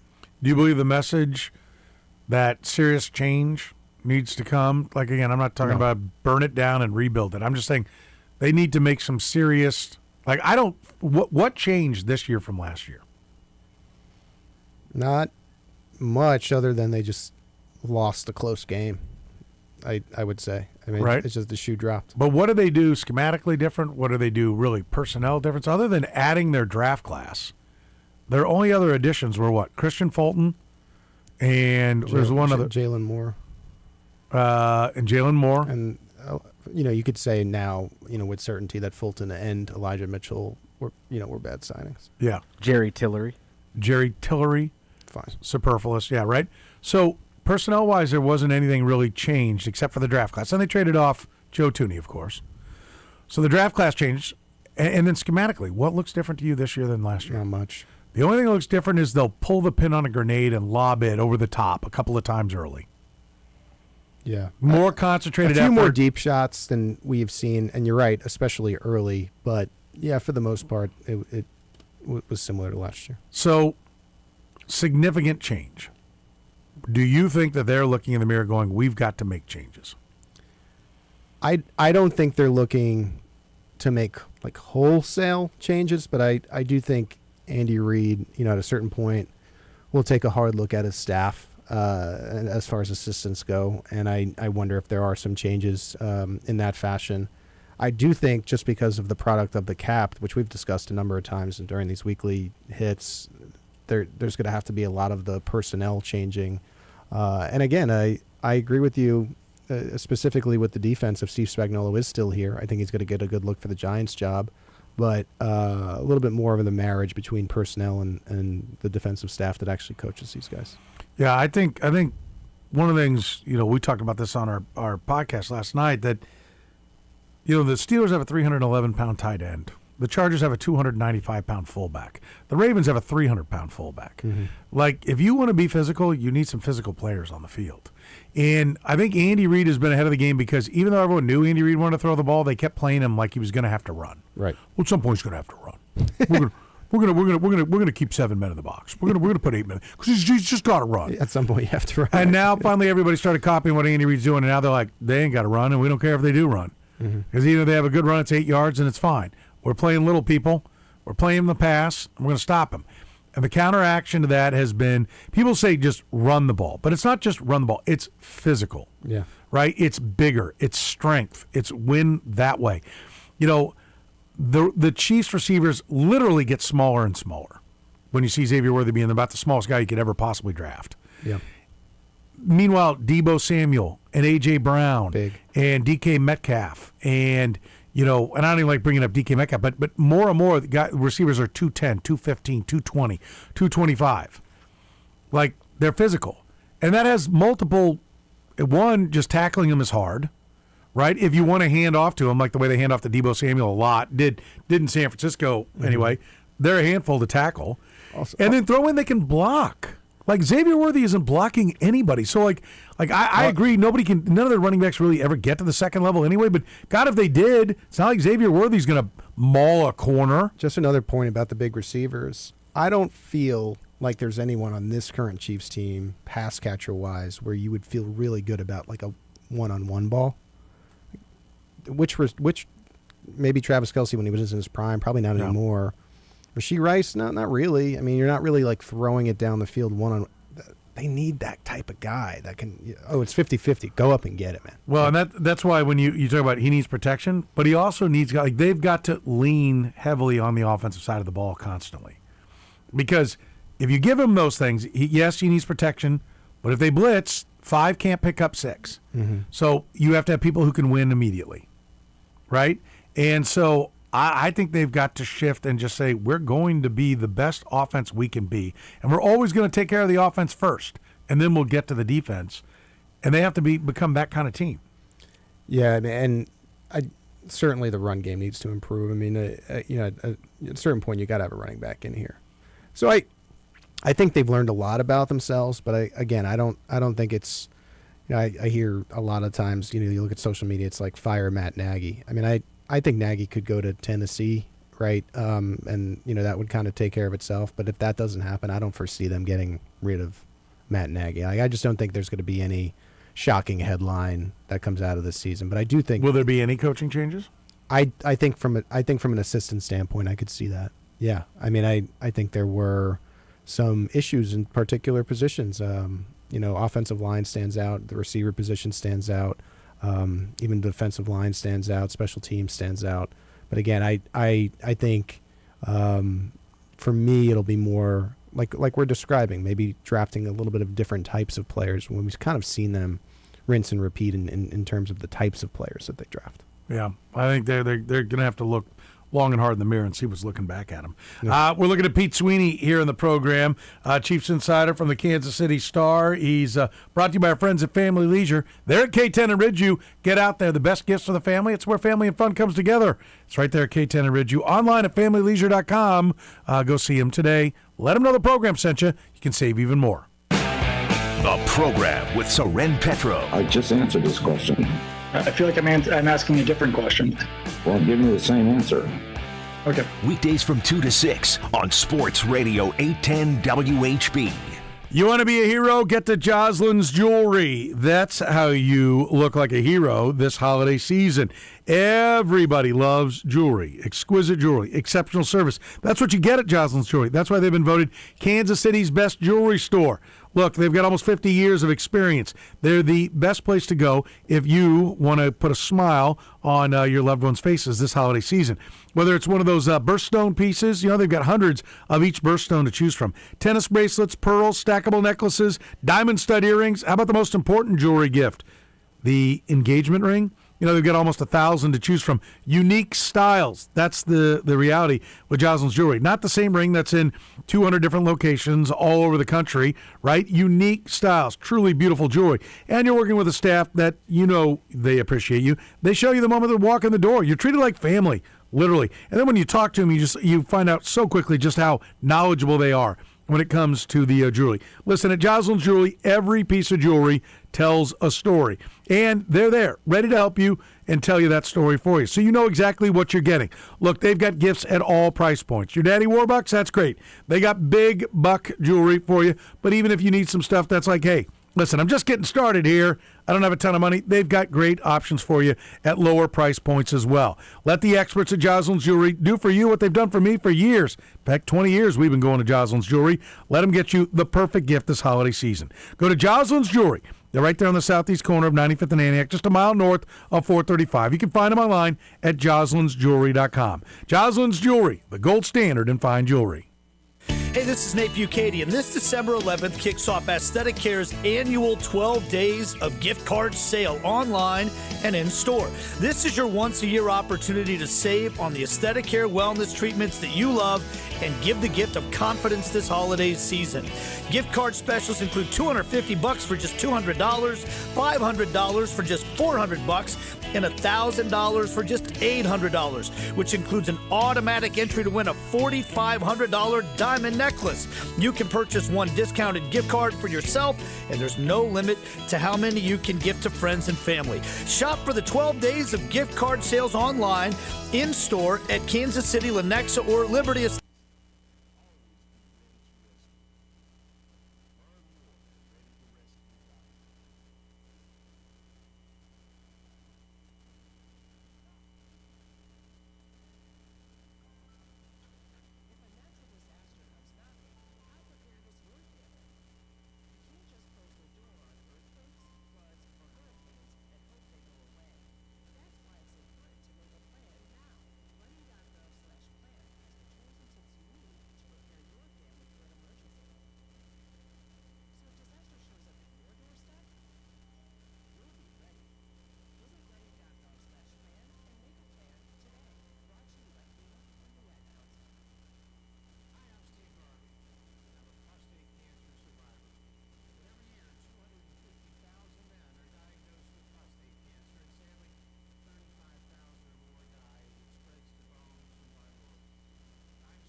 Pete Sweeney's with us here on the program, brought to you by Friends at Family Leisure. Great place to go for family and fun. Theater seating, massage chairs, That's my dream Christmas gift this year. You want a massage chair? I do, and I've wanted one for a long time. But my wife tells me, where are we going to put it? What about the game room thing you have down there with the listen, I'll put it in the middle of the living room. Right. Because I've sat in it. It's spectacular. Yeah. So sounds nice. We'll see. Maybe I'll get my wish one day. Boy, what do you expect in this Titan game? Huh? I don't know. It's the key to the game. I was just saying Two off teams air, that really don't want to be there. I'll bring it on air. I write a preview every week for these games, and there's just so much mystery shrouded into this game as far as like what the Chiefs are going to do. It's difficult to even fathom. Like that. I mean, we just spoke about it. They reasonably should probably play a lot more of the younger guys, but there's a scenario where they don't, where they just continue to play the starters and Dan Campbell-esque and try to win every game. Yeah, I mean, you know what I mean? It's I don't, I think it is something that we as fans, there is clearly something to creating a winning culture, and to have a winning culture, you need to win. And I think we as fans were like, well, let's just get a better draft pick. I can't get what I want. No matter what they do the rest of the way, we're disappointed. But I think it's clearly much harder to turn off and turn on the win switch than we as fans ever want to admit. I don't know. This is how I feel like I think about it, just to kind of like put a bow on my own thoughts. If you're going to run out nobodies and lose 38-0 when, you've clinched the number 1 seed, it's kind of the same thing in a weird way, right? Yeah. And this would be helpful to you. I mean, this information and again, I want to be clear, like not tanking, but giving some of the inexperienced players time. And if you lose, you lose. And there's a win in that. And, you hate to say that, but there is. It's just an odd weekend ahead here in Nashville. Odd weekends. Multiple. Well, one Thursday, but for a holiday. But yes. But that'll be an inspired couple squad, odd weekends. Huh? But I do think the Broncos is going to bring out their best. I do, because it seems like they'll be able to alter their future. And, that was always motivating to the Broncos when they weren't really playing for anything.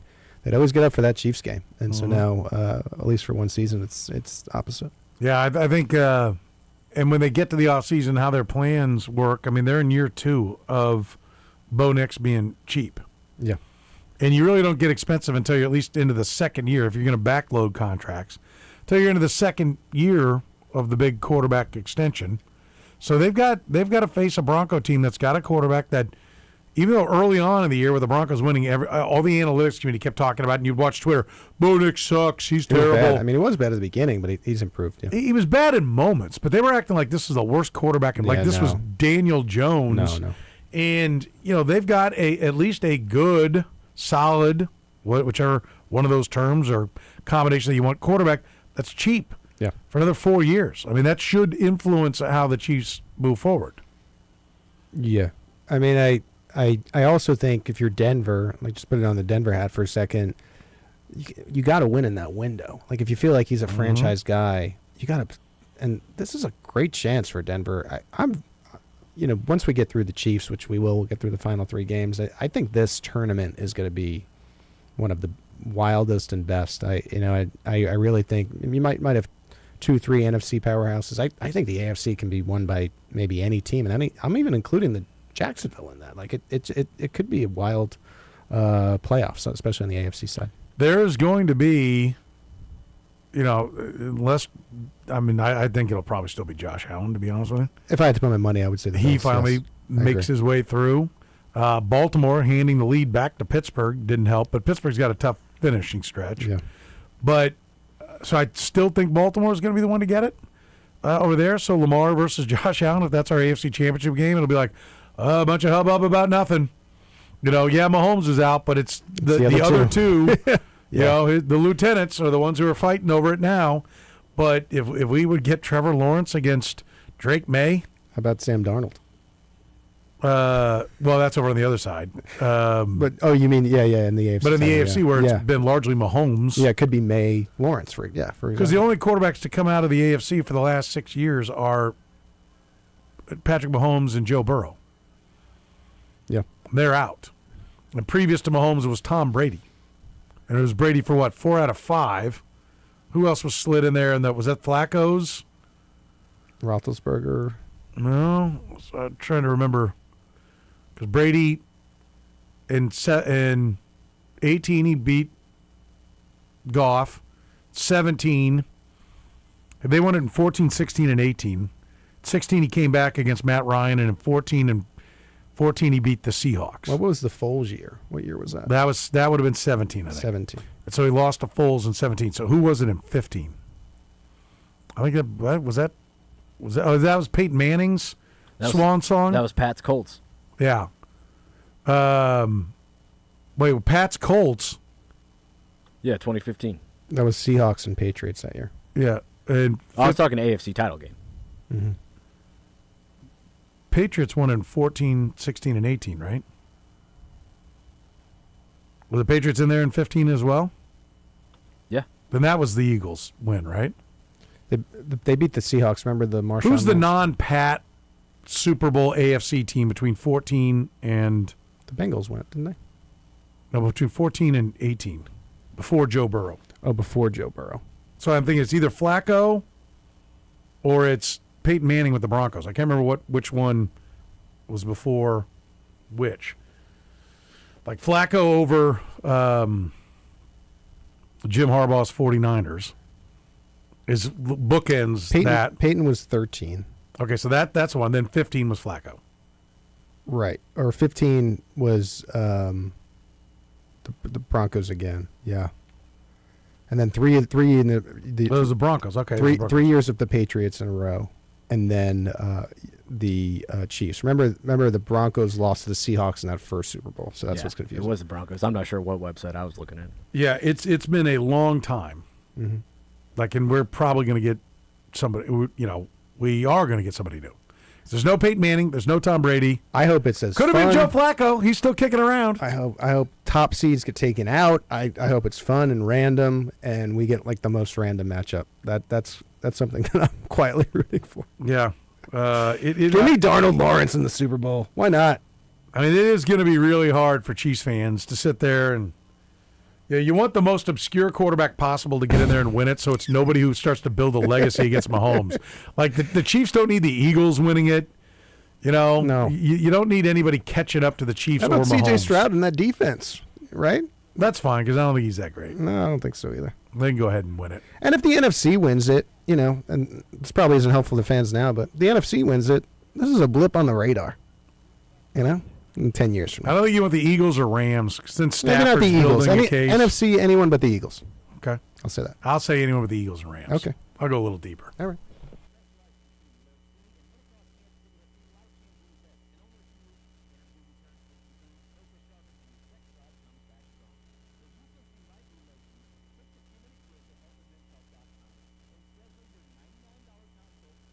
All right, with a minimum of 10 snaps, how many different offensive line combos have the Chiefs had to use so far in 2025?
He's the only man to interview modern-day gladiators at Arrowhead and original gladiators in the Colosseum. He grew up rooting for Honus Wagner and saw Jesse Owens get 4 golds in Berlin. He saw Wilt score 100 in a night.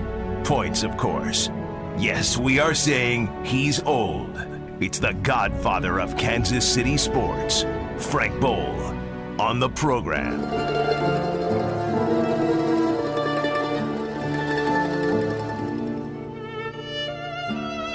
Frank Bowl joins us here on the program. Francis, how are you? I'm okay. How are you? I'm doing great. I was out running around doing things, what you're supposed to do this season, Yeah. I guess. I went into Shields. Okay. Took me 20 minutes to get out of the parking lot. I'm just going. What time did you go? Just I left the house and made a bunch of stops before I came in here. And that was like the last stop before I came in here. And I just went, "What are you doing, Frank? What?" Wow, on a weekday this early? Oh gosh, it was unbelievable. You couldn't get out. You know that light where Nick and Jake's is across the street and the other right, that light there, you couldn't. You were backed up all the way from that light, all the way back past Men's Warehouse, in that driveway, and then into Shields parking lot. Because you were trying to go left? Yeah, So I go had right. to go left. Yeah, well, Go right. or go straight, And then turn One or the somewhere else. other. I got in the wrong line. That was the other thing. I should have gone out the back way, just the way I came in. They're doing construction on, crazy. like, where you get off at 35 and on to Yes. 69 South. Yeah. And all you got to do is, like, open up the GPS, like, which is quicker? Is it quicker to go on down 35 all the way to 435 and over? Oh, yeah. Which is funny because you got to look at it because it says suggested route, and it's to get on 69. Yeah. But the faster route is to go all the way down to 435. Yeah, they always throw up the routes and go, this Depends one's on the 4 time of minutes day, faster but, than yeah. that. This one's 6 minutes faster than that. This Yeah, one's but they that. did an update, and so they don't necessarily put it at the top anymore. Right. Because, they did an update. Yeah, I know. You have to go back in and redo it. Figure it out one more time. Where are my frequent contacts? I don't know anymore because because on the update, what we did was take what was in the upper left corner, put that in the lower right corner. What was in the upper right corner, put that in the lower left corner, and then add some features that you'll never use and don't want, but make them automatically come up. Yeah. Mm-hmm. Makes you use them. See, that's the whole. That's the whole thing. That's why they're doing it. Got to hook you. Got to hook you in there. So that was my story for today. So Okay. I don't know why. Got all your shopping done? No. No? No. Okay. No. Good for you, Frank. Yeah, thanks. How about you? Y'all done? I'm not really trusted with anything.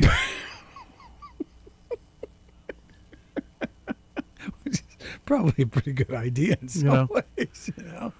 You don't know what they 5 want, days a so week, don't 4 worry. hours a day, 4 podcasts, and a 3-hour NFL pregame show. Yeah. You're counting on this fat ass to handle the shopping? No.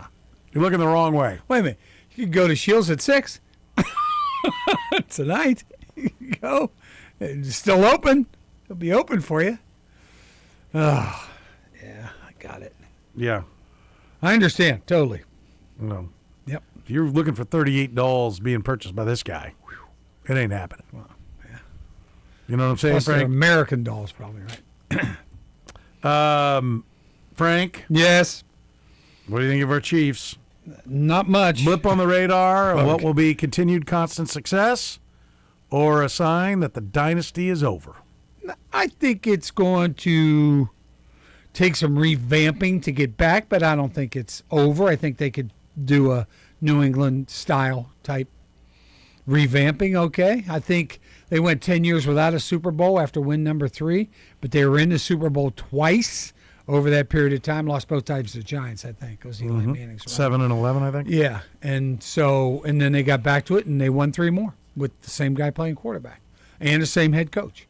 Now, I don't know if the deal for me, too, is Andy. I don't know what else Andy really wants to do in life. I think he is a football coach, loves doing it. I think he will continue on. I just don't know health-wise where he is. And to be here for another 10 years, man, I don't know. And then go on from there to be 10 years without a Super Bowl win, and then go on from there to get a few more. I don't know if he would be physically able to handle that. Might be a different head coach, but New England did it because they had the same quarterback and the same head coach. And they were on the same page. And they did some things that other teams have. Some have tried to follow and some haven't. They always got out from underneath players a year ahead of time and did a great job doing that. And I think the Chiefs are a little reluctant to do things like that. And that maybe is why they aged and why they're in this situation. They have played, 81 games over the last 4 years compared to if they hadn't been in the playoffs, 62. That's 19 more games. That's a whole season plus 2. That's a lot of football for these guys. And, you wear it. Now, not everybody on the team has been through that situation, but your 3 top players basically have, okay, and Patrick Mahomes and Travis Kelce and Chris Jones. They've been here for a while, and they've been through the wars like this, and you just see it. When they came out of the bye week, and they had put everything into that bye week, they just lost, right before the bye. They lost to the Buffalo Bills, right? So they come out of the bye week, and they're saying how important that next game was. And all the time when they come out of bye weeks and they had an important game like that, they won those games. They just won. And then they lose that game. And then they come back and they go, well, this game is really important. And you lose that game. And you just go, then right away, then you knew something's wrong. Something's wrong with these guys right now. And a little bit scheme, age, whatever, just caught up to them. And that was what the NFL's all about, I think. I think what else caught up to them was Sean Payton and Jim Harbaugh aren't pushovers. Oh, absolutely. Right? They've lost 3 games to those 2 coaches, and usually those were, first-time coaches with no experience, and they would win those games. Sure. So if you take 3 off the loss column and put 3 on the win column, all of a sudden this team is sitting at 9-5, and it's business as usual. Well, we win the last 3, and we might be the 1 seed. Yeah, right. Exactly. Right? Is the conversation that's going on around here, and I think one of the things that I don't think the Chiefs have slipped as far as people want to believe. But I think as long as the division is going to be as tough as it looks like it's going to be with at least 2 of the opponents, then they've got to get back to being better than they were. Yeah. Because let's be honest, none of their Super Bowls did they just roll. Like, oh my God, they were the dominant force this year. Right. They got there 5 times and have won 3. They got wrecked twice and they won 3 close games. Yeah. That's what that game's supposed to be anyway. Not wrecked twice, but at least the 3 close wins is what the Super Bowl set up to be. The best teams from two divisions, and you just go, hey, here we go, But, like you're talking about Harbaugh, he's 9-2. He's 9-2 in the AFC West. 9-2. Yeah. You just go, what? And Sean Payton, they're kicking butt this year. That's a great football team, and they're not going anywhere. They both got the quarterbacks. They got everything. The Broncos don't even have to pay theirs, really, right, for 3 years. Exactly, yeah. Yeah, Herbert's different, but yeah, he's already getting paid. Yeah, but Harbaugh's making it work right now with him getting paid. Sure is. Why do we think it's not going to suddenly fall apart? And without his offensive line, his 2 tackles are gone. He doesn't have them, and he's still winning football games. So he's a good coach. I think we talked about it when he got in the league, wondering, this guy's a pretty good coach. We'll see. And I think these franchises have been working through the draft and through offseason acquisitions and free agency of we got to beat the Chiefs. We got to beat the Chiefs. We've got to gear up to beat the Chiefs. Beat the Chiefs. And here they are. They're beating the Chiefs. Took them a couple of years to get it turned around, and now they're beating the Chiefs. And that's that. And now you have a quarterback who may lose one of his really scary abilities if you're a defensive coordinator, and that's running a football. I mean, I'm not sure how much they're going to want him to really scramble out and start running. I thought he was going to get if I thought he was going to get hurt, and I thought something was going to happen because he just runs too much, and he's setting himself up the whole time. I thought he was going to get lit up when he tried one of those going for the first down, pretending I'm going to step out of bounds, and I'm going to take one more step, make sure I get past the first down marker, and somebody come and just light him up at that point. Didn't happen. The non-contact injury, they're the worst kind. I guess in retrospect now, not. He avoided meniscus, the blood vessels, and the other neurological things that could happen to you when you get that happen to your knee. He avoided those, And I think the blood vessel thing is a big thing because if you don't get the flow of blood through there, your healing process is just not going to happen. You just won't recover. So that was really a, well, not a blessing in disguise, but it was really the best news you could possibly get. So. I said 9 months. Yeah. Some guys can come back a year. Some guys can take a month or two less or a month or two more. So I'll call it 7 to 11 months. Right. And knowing his work ethic, I tend to lean towards the shorter, but you plan on 9 months. Yeah. That gets him back around the start of the season. Yeah. Last preseason game, start of the season right there. He's got to get, I don't know how much, you have to also worry about how much football stuff did he do, to that period of time. How much preseason camp did he go through? Could he go through much? How many games did he play? How rusty is he? I mean, it's okay. If he's 100% ready to play, then they're going to play him. And he's going to play because he's going to force it. He's the one, and nobody says no to anybody out there for all practical purposes. So he's the one that's going to force it on Andy. Go, Coach, I can go. Doc and trainer said, I'm good to go. I'm good to go. Well, we might want to wait and get one more week, maybe a week or two or whatever, get a couple games into the season. We'll go from there. But if he forces all their hands, he will play opening day. In my mind, I think that's his whole that's his mental set right now, Patrick Mahomes. I'm playing opening day in 2026. Whoever that team is, I'm playing. I might even be able to get in that last preseason game and knock some of the rust off. Travis Kelce, a lot of people are making out of his podcast that he referred to the Chiefs and not Instead of us. my team. Yeah. Should there even be a discussion about him being back with the Chiefs? Probably not, but we know how they refuse to quit on these guys. Not quit on these guys. I agree. No. Let me ask you this. Will Travis Kelce play for $5 million after making 18? I don't think so. I don't think so either. So then there is no path, no sensible path to bring him Travis Kelce playing for the Kansas City Chiefs next year. Unless he comes and goes, I'll play for $5 million. He's on a contract, so you could negotiate with him whatever you want, or try to anyway, and just say, hey, how about one more year for this? And I don't think he's going to take any less than $10-12 million for the year. I don't know. I don't think he's that wrapped up in it. What's the lesson from this year? What do you take away? You watch this, you're Andy Reid, you're Brett Beach, you're Clark Hunt. You look at this year's team and how the year went. What's your takeaway? It's a really good question. I think we made some mistakes on some people, and we can't make those mistakes again. I think this is a huge draft and offseason for Brett Veach. In my thinking, he's really got to hit it out of the park during the draft and free agency because they need help everywhere. This isn't going to be, to me, this won't be a one-season fix either. I think it's going to take. Are you predicting they're out of the playoffs next year? No, but I think if they do get in it, they won't. They're not going to go running through the playoffs with the team they have out there, or basically the team that they could possibly bring in here. Because if you don't have the tight end anymore, your wide receiver core is not that good.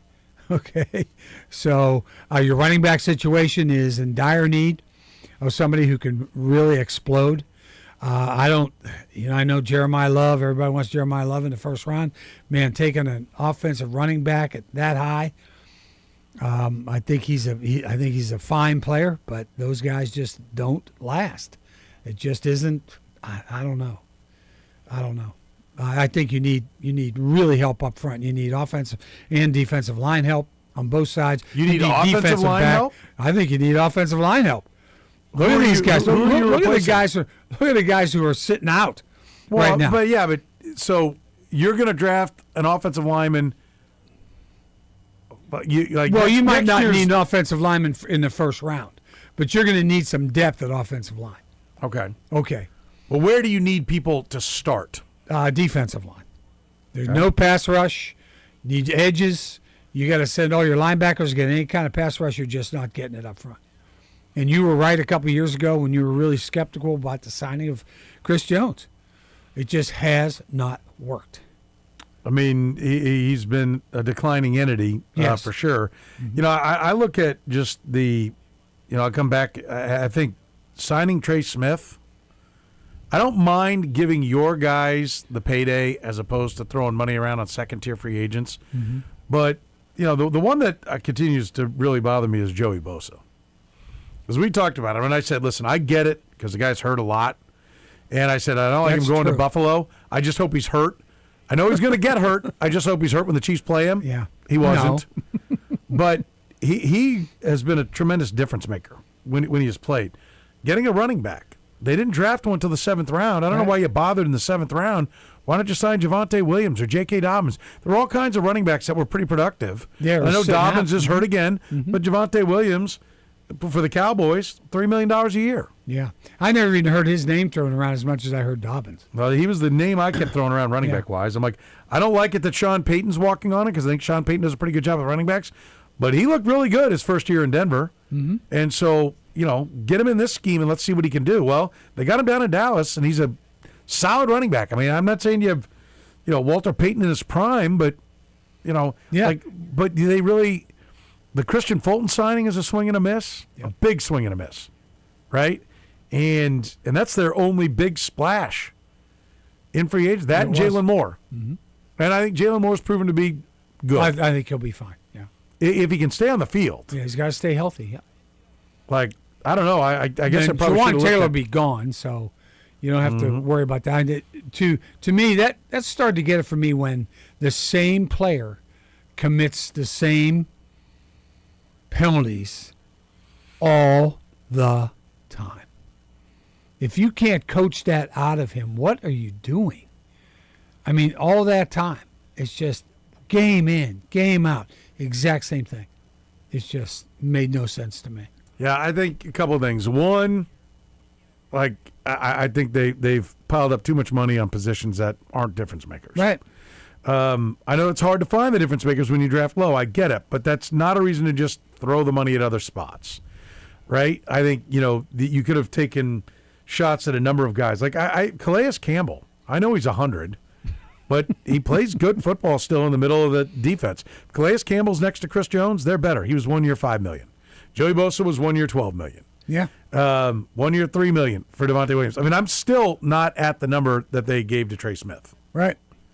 So I think, that's one of the things. And I think they did not have enough turnover on the roster. I think you need some fresh, hungry guys. Competition at positions. Like, they came in, and everyone who we thought was going to play in a certain spot, they're all playing exactly where we thought they'd play. Mm-hmm. There was no competition. Nobody beat anybody out, right? There was nothing to worry about. And I think all of that stuff added up. That and the competition in the division's better. Yeah. Right, much all better. These things, and I think the schedule probably played a little tougher than even it looked like on paper. To your Campbell point, Calais Campbell, 5.5 sacks this year. That'd be second on the team. Behind George Karlaftis' 6, well ahead of Chris Jones' 3. Yeah, right, exactly. So the other thing for me, you talk about competition play. I think they need competition in the coach's room too.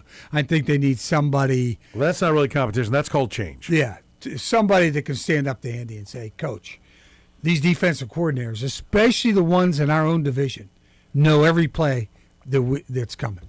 They're yelling it out on the defensive side. You're moving these guys, and you think they're going to move a certain way, and they're not because they know exactly what's coming. And they're light boxes all the time. They weren't worried about the running game at all. They didn't care. Then the wide receivers never lived up to what the expectation was for them. Well, if you're the wideouts, you wonder a little bit to your first point, like when the safety's just teeing off on you because he knows exactly what the Where play you're is. going. Yeah. How good do you want a guy to be? Exactly. Yep. And that comes from the offensive staff. You might need some fresh blood in there. You might need an young offensive coordinator who can get in and go, Andy, this got to change. We got to do some of this and do some of that. Got to change this up. Defense coordinators have caught up to us. Here are the running back contracts based upon highest to lowest that went in free agency last year. Najee Harris, 5.25, hurt by the Chargers. Got to the Chargers and was hurt. Ty Johnson, 1 year, $5 million to the Bills. Samaje Perine, 2 years, 3.6. Javonte Williams, 1 year, $3 million to the Cowboys. Ricky Dowdle, he had a couple of days with Carolina. 1 year for He's playing for 2.8. Carolina too. Nick Chubb, 1 for 2.5. Elijah Mitchell, 1 for 2.5. J.K. Dobbins, 1 for 2. They gave more money to Elijah Mitchell than the Broncos gave to J.K. Dobbins. Who was dominating out of the backfield, or not dominating, but making most of the plays out of the backfield for the Pittsburgh Steelers on Monday night? Kenny Gainwell. Kenneth Gainwell, 1 year, $1.8 million. Travis Homer, 1 year, 1.8. Raheem Mostert, 1 for 1.6. Kareem Hunt, 1 for 1.5. There were running backs available to make that running back position better. Yeah. And he gave $2.5 million to Elijah Mitchell, who never played. I mean, the frustrating part is that Clyde Edwards-Helaire isn't even on the team. He plays over Elijah Mitchell, who made this team out of camp. Yeah. Mike Edwards wasn't even on the team. He plays ahead of Jaden Hicks. Right? Mm-hmm. Who else have they thrown in there that wasn't even really in the cards, and they're playing over somebody of note? Maybe it's just those two. But, what are you doing in camp? Asapole playing over Wanya Morris. Mm-hmm. These are critical. You need to go back and review your notes about how you put this roster together in the offseason, and then how you put the roster together coming out of the 53. Right. And how are you going to do it for next year? So for sure. Yeah. Because you're going to have to, with a $34 million over the cap, that doesn't mean much to me. It means a lot to me. Yeah, I know, but I mean they can renegotiate some stuff and have some people not count against the cap. A good trade piece would, for all practical purposes, be McDuffie. That'd probably be a good trade piece. There's rambling. Jerry Fowler said that. I'm sorry, Jeff. Jeremy Fowler. Jeremy Fowler said that Tampa Bay would be interested in Trent McDuffie, supposedly, and so you could get some draft capital somewhere. You're gonna need some draft because you're gonna need bodies. You're gonna need people on this football team that aren't on the roster now, and it's going to be really tough with your salary cap situation the way it is. If everybody thinks, okay, well, they're going to play a third-place schedule, do you see their schedule for next year? Well, third place, the only place that matters is what? It's the Bengals and... Yeah, the Bengals and the Colts, coming back. Okay. All right. But then you've got the AFC West, obviously. You've got the AFC East. You got the Bills coming again, okay? You got New England, all right? I mean, Miami, no, and the Jets, no, which is fine. But then you got the West, the NFC West.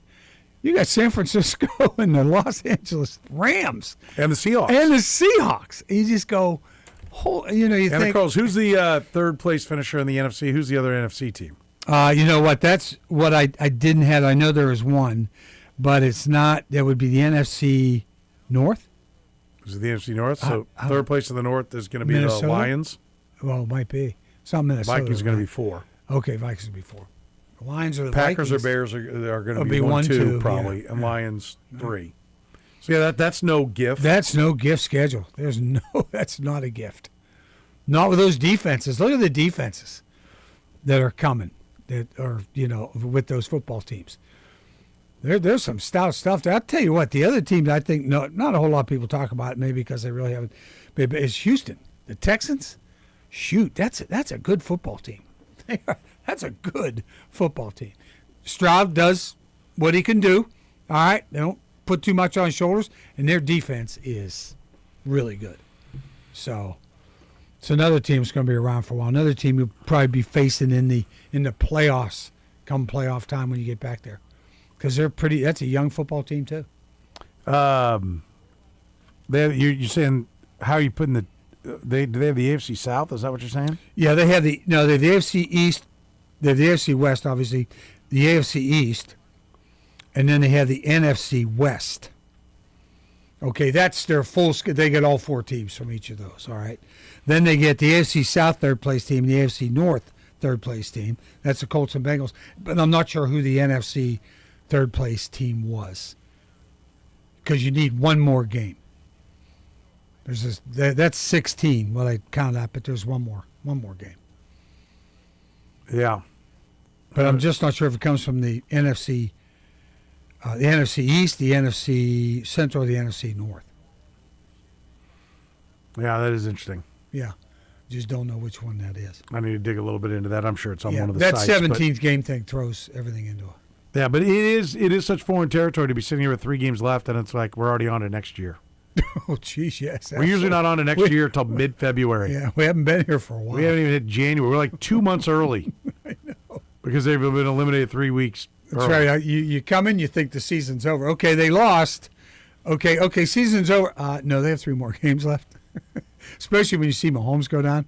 They have 3 games left without Mahomes. So you just consider that tryout time for a lot of people on the team. Hopefully they do, get Rashard Smith in there, and let's see what he can do a little bit too. No, actually, I did figure it out. It's the NFC South. NFC finisher. South. And it's who is that right now? Let's see. One in the NFC South is the Bucks, I think, by a tiebreaker over the Panthers are 2. Correct. Falcons are 3. Falcons. Saints are 4. So you're going to get the Falcons. Okay. There's So it'll 17. be the Falcons, the AFC North, which is the Bengals which right is now. the Bengals, and the AFC South. South, which is the Colts right now. Yeah. Colts, Bengals, Falcons are the 3 And you're going Joe to get. Burrow. And the Denver Broncos, assuming they win the division, will get then the Texans or Jags, whoever wins that. Mhm. They will get Tough. the AFC North. Pittsburgh. Rather have Pittsburgh than Cincy. And then the NFC. They'll get the Bucks or Panthers, whoever wins that. Right, okay. So there's no advantage No. to having the Chiefs schedule. In fact, it may be a disadvantage to having the Chiefs schedule as opposed to what the Broncos will see. Yeah. It's unfair, man. That ain't fair. It's always sticking it to the Chiefs. They're getting it back at Can't us. get a call. They're getting back at us. Did you see that defensive holding, that They PI that wasn't called? They hate us. They hate us now. What happened to when we used to get all the calls, man? It's going to be hey, listen, here's the deal. Long off season. Every week. How's Pat's knee? How's Pat's knee? How's Pat's knee? How's Pat's knee? Where's Pat's at? How's Pat? Where's Pat running? What's Pat? Pat running? Is he doing squats? Is he doing the wall press? Have you talked What's to Pat Pat? doing? Have you talked to Pat? Yeah. What's Pat doing? Have you talked to the trainer? By the way, the trainer, the Chiefs trainer, okay, is in the video with Megan Trainer that has the knee brace. Now all of a sudden, the Chiefs have been trainered. I do. I am looking forward to OTAs when the question is, well, Andy, I guess first of all, have you talked to Patrick Mahomes? Yeah. Well, yeah, I talked to him last week, whatever. Next question. Yeah, Andy, have you talked to Patrick Mahomes? I just answered it. No, I mean, since you answered that question, have you talked to him? Where is he? No, I haven't talked to him. Okay, next Is he question. out here for the OTAs? Okay, yeah, Coach, what about now? Have you talked to him now? Is this all we're going to do is sit here and act? Yes, that's what we're That's gonna all we're going to do. Yeah. That's it. Their whole season hinges on his rehab and ability to play football. The whole 2026 season hinges on him. Yeah. No matter what you do with the rest of the lineup, who the heck's going to play quarterback? Yeah. It's huge. It's a big deal. Big deal. Yeah. Got to get some peeps in here. You need some people. All right, let's get some Frank opinions in here. The Let's Godfather, not. Frank Bull, is here in the program. Time for him to catch a beating. We call it Frank Opinions. We'll do it next here in the program.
But first, before we play some frank opinions, our Twin Peaks end of the hour answer, with a minimum of 10 snaps, how many different offensive line combinations have the Chiefs had to use so far in 2025?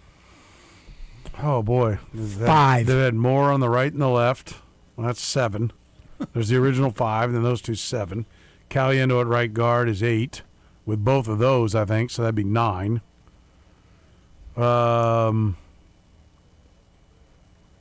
I know Suamatia came out, so that's probably... Wanya Morris. Yeah, Wanya Morris was in there at left and at right, so there's 11.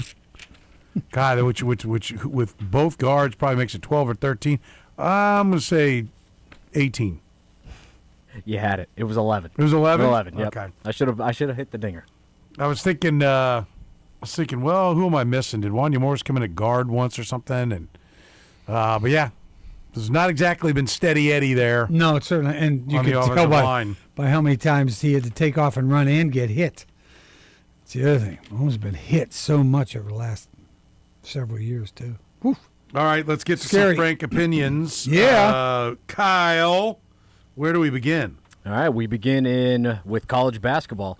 When do we see Darren Peterson on the court next? We were just talking about this during the break. KU's next game, December 22nd versus Davidson. The game after, January 3rd against UCF or February. First Big 12 game, UCF. Right? Yeah, I'll say UCF as well. Number? So we have 3 choices, right? Mm-hmm. 52%. 53. 59. Yeah. You got to get the first one all the time now. It's annoying. Moving on, true or false? How am I supposed to have a perfect game when you get a hit first at bat? Sorry. Gonna bunt my way on.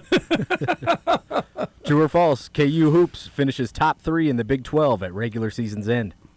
False. False. Number? 65. 66. 53 and a half. Oh, wow. Oh, okay.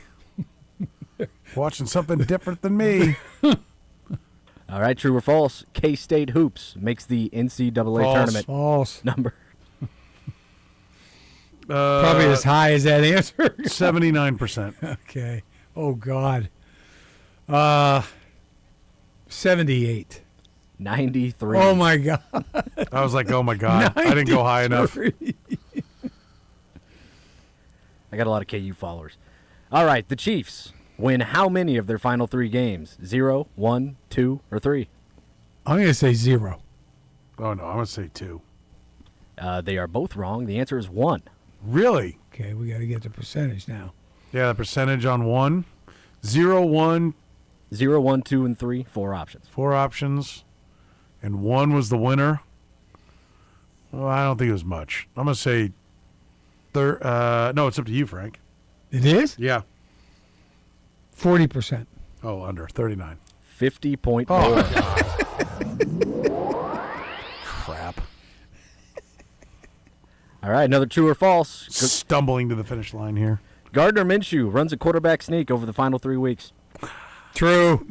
Fact. True. Number? True. It's yours. 80, Higher. 80, Okay, go ahead. 89%. Oh, no, I was going to say 84, so I won't do that to you. Okay. 84%. I'll still go higher. 69.4. Oh, my gosh. Going to put him in harm's way. All right, another true or false. Oh, boy. Next season, Colin Klein leads K-State to a better record than their 6-6 record this year. Oh, true. Oh, yeah. Number? To believe in their former quarterback. You, Me, 71. 72. 63.6. Oh, wow. Oh, some bunch of Gene Taylor votes in there? Or what the? All right, sticking in college football, who wins more games over the next 3 years? Oh, boy. Klein or Leipold? Oh, boy, that's a good question. That's a good question, period. Say Leipold's got up and running. You said the next 3 years. I'll say Leipold. I'll say Klein. There's negative Nelly over there on the Kansas side. 70-30, Colin Klein. Thank you. Wow. It's not even close. All right, same question, different options. Who wins more games over the next 3 years? Lane Kiffin, James Franklin, Matt Campbell. Matt Campbell at Penn State, James Franklin at Virginia Tech, and Lane Kiffin at LSU. I'll say Matt Campbell, Penn State. I'll say Lane Kiffin just because he's the more notable guy with the most notable program. Lane Kiffin, 55%. Thank you. Where'd Campbell What were the finish? other two? Yeah. James Franklin at 24, Matt Campbell at 20. Wow. Yeah, I didn't think they'd believe in Matt Campbell, but I Really? actually, if you ask me, I'll take Matt Campbell I'll at take Penn Matt State. Campbell. Yeah, me too. I'd definitely take Matt Campbell at Penn State over 5 years. Lane Kiffin might get the jump on him here early. Yeah. Because he stayed in the region that he's recruiting. All the kids know him in the South. Yeah, the whole but thing. like who will ultimately be considered more of a success by the school that hired him? That's really wide open because I think Virginia Tech's real optimistic about where things are going with James Franklin. Yeah. And I think Matt Campbell's a good fit at Penn State, and I think Lane Kiffin will flame out eventually. I just think that it's like I said with Will Harris.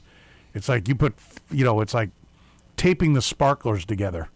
Like one sparkler. Oh, look, a couple of sparklers. You tape them together, it's a bomb. Yeah, right? right. Like it's just too much sparkle between LSU and Lane Kiffin. That's right. Moving on to baseball. Do the Royals ever extend Vinny Pasquantino? Yes or no? Ooh, they have a press conference to talk about the extension for Michael Garcia. Can't revel in that. Let's get on to tapping our toes about when are you going to get Vinny done? That's right. I'll say yeah, they do extend him. I think the fans want it. I think that he'll be better this year. And as Americans, the truth is whatever we truly want it to be. So they will say yes. Number? That is on me. Yeah, it is on you. He will. It's just a yes or no. Yes or no, that's right. 66%. Higher. 68.1. Oh, man. Close. All right, We done? Still got some more. Sticking with baseball. True or false? Michael Garcia will have a season in which he performs better than he did in 2025. You mean forever? Yeah, for the remainder of this contract. Yes. Yeah. He Remainder will. of his contract. Yeah, sure he will. Yeah, I think it's more in question than Frank's making it sound. But the fans, again, see my previous question. What they want to be true, they will say is true. Of course. So they will say yes, he'll have a better year. They said false. Oh, percentage, Frank. All right, I'll say 55. 56. 52.7. I'm like it's such a small window to put in there. All right, we better have about 4 more. Excuse me? We'll go quick here. Lightning round. All right. He doesn't have 4 more. Did you watch the NBA Cup last night? No. Number? That's you, Frank. Oh gosh, 75. Actually, that should have been me because you were the one that said 55 and I said higher. I'll take this and you take the next two. Okay. I said 75. 76. 90.1. Okay. At NBA, it's just here it's non-entity. All right, next one. Do you know what the NBA Cup is? No. Yes. No. 50.8, yes. Oh, yes, with the skin of my 50.8. Oh my hair on my chinny chin chin. That's it. That's it? Yeah. It's a tie. We can go another one if you'd like. We You did. got one more. No. Let's break the tie. Actually, I have doing, two Kyle? more. I have 2 more. Well, what do you want? 1 more or 2 more? We'll have 2 more. All right, we'll have 2 more. Why not? All right. Who wins in a fight, Petro or Seabolt? Oh, Petro. I don't know what they're going to say. I mean, They'll that probably is say correct Curtis. because he's just a docile panda. Um, But they'd want him to beat you. No, for sure. I'm going to say I win on popularity, Petro. Both votes Petro? Yeah. Yes. Mhm. It is Seabolt. Oh, wow. Oh, my gosh. Okay. Percentage to me. Yeah, it's your turn. And the next one is too. I will go 62%. I'll go higher. 72.5. Oh, God. All right, now I need this for a tie again.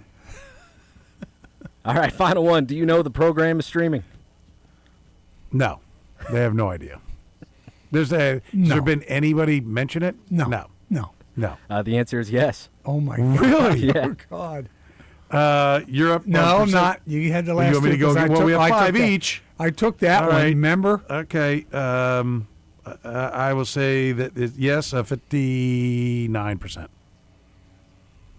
60. 58. Yes. Stick it, Frank. It's a tie. Where do we stand now? Forget it. It's over already. The record on the year, 24-18-3 in favor of Soren in the aggregate. Soren 262, Frank 232. There you go. Just kidding. I like my chances, Frank. It's already over. What do you mean your chances? How stupid am I at current events? We You already find got out the next. number one seed. We call it What in the World, Soren. You'll hear it here on the program.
All right, what in the world, Frank? What do you got for me? All right, buddy. Johnson County and the city of DeSoto are exploring the possibility of building a what?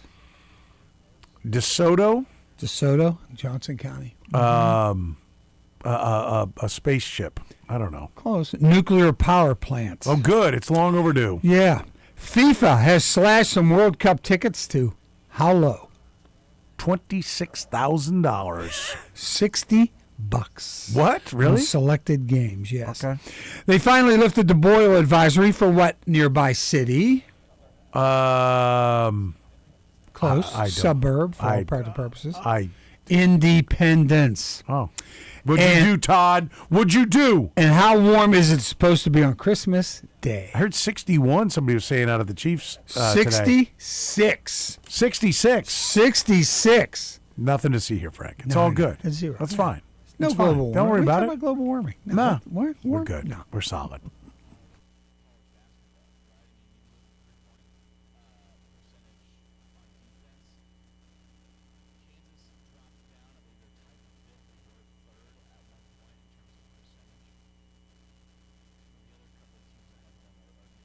All right, which NFL quarterback has had the most passes dropped since 2023?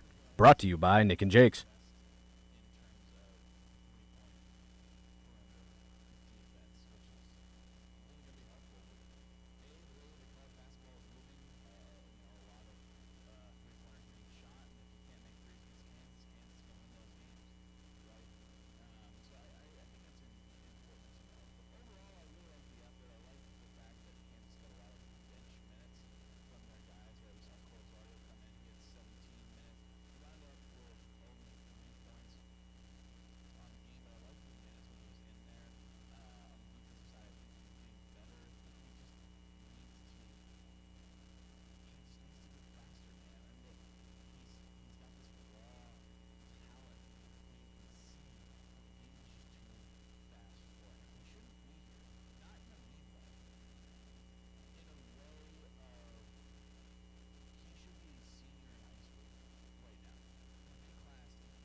Fourth quarter of the program begins right now, finishing strong here on a Wednesday. Still to come, Seth Kaiser, Chief of the North newsletter. We will get to Seth coming up in our next segment.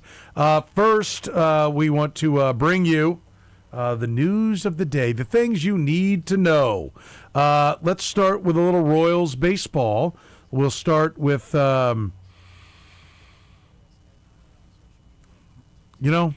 Curtis does do a few things around here. A few. Would you agree? Because, I did not get the the list down. Oh, yeah. So, which cuts are going to play? Yeah, which cuts. If you just name them. All right, let's go. We'll start here with 3-2.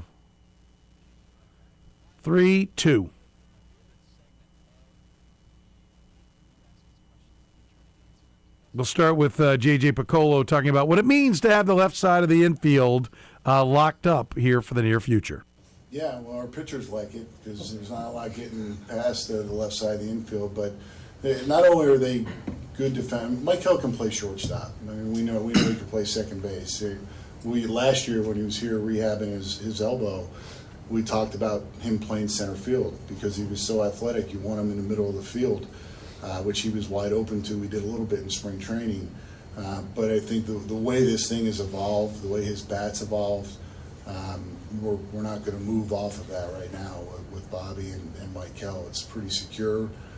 They're going to stay young. Their bodies are going to stay young. There's a lot of range there. And reason to think they'll both continue to get better because they both work at it. And more than anything, they both love playing. And it sounds like a funny thing to say, but not every player in the major leagues loves and has the passion to play. I mean, we sort of joke about it. We'll figure it out. But he wants to go back and play winter ball. He was playing, a couple weeks ago. He loves playing baseball, and I think that's a pretty special thing as well that you can't underestimate. I mean, yeah, you love the defense, right? You love a guy who likes to play baseball. You hope he doesn't overwork himself, right? That's one of the things he wants to go back to playing winter ball. I mean, wasn't that one of the things he did differently last year was he didn't play winter ball? Yeah. He went to work on his approach and his batting stance, and he changed some things up and had a hell of a year. Now, the one thing in what JJ said there is that Michael was wide open to play in center field. I don't buy that. It didn't sound like it. No. It didn't sound like it at all. I mean, yeah, I'm with you, but these things. It's a time of celebration, so we're not going to sit there and throw darts.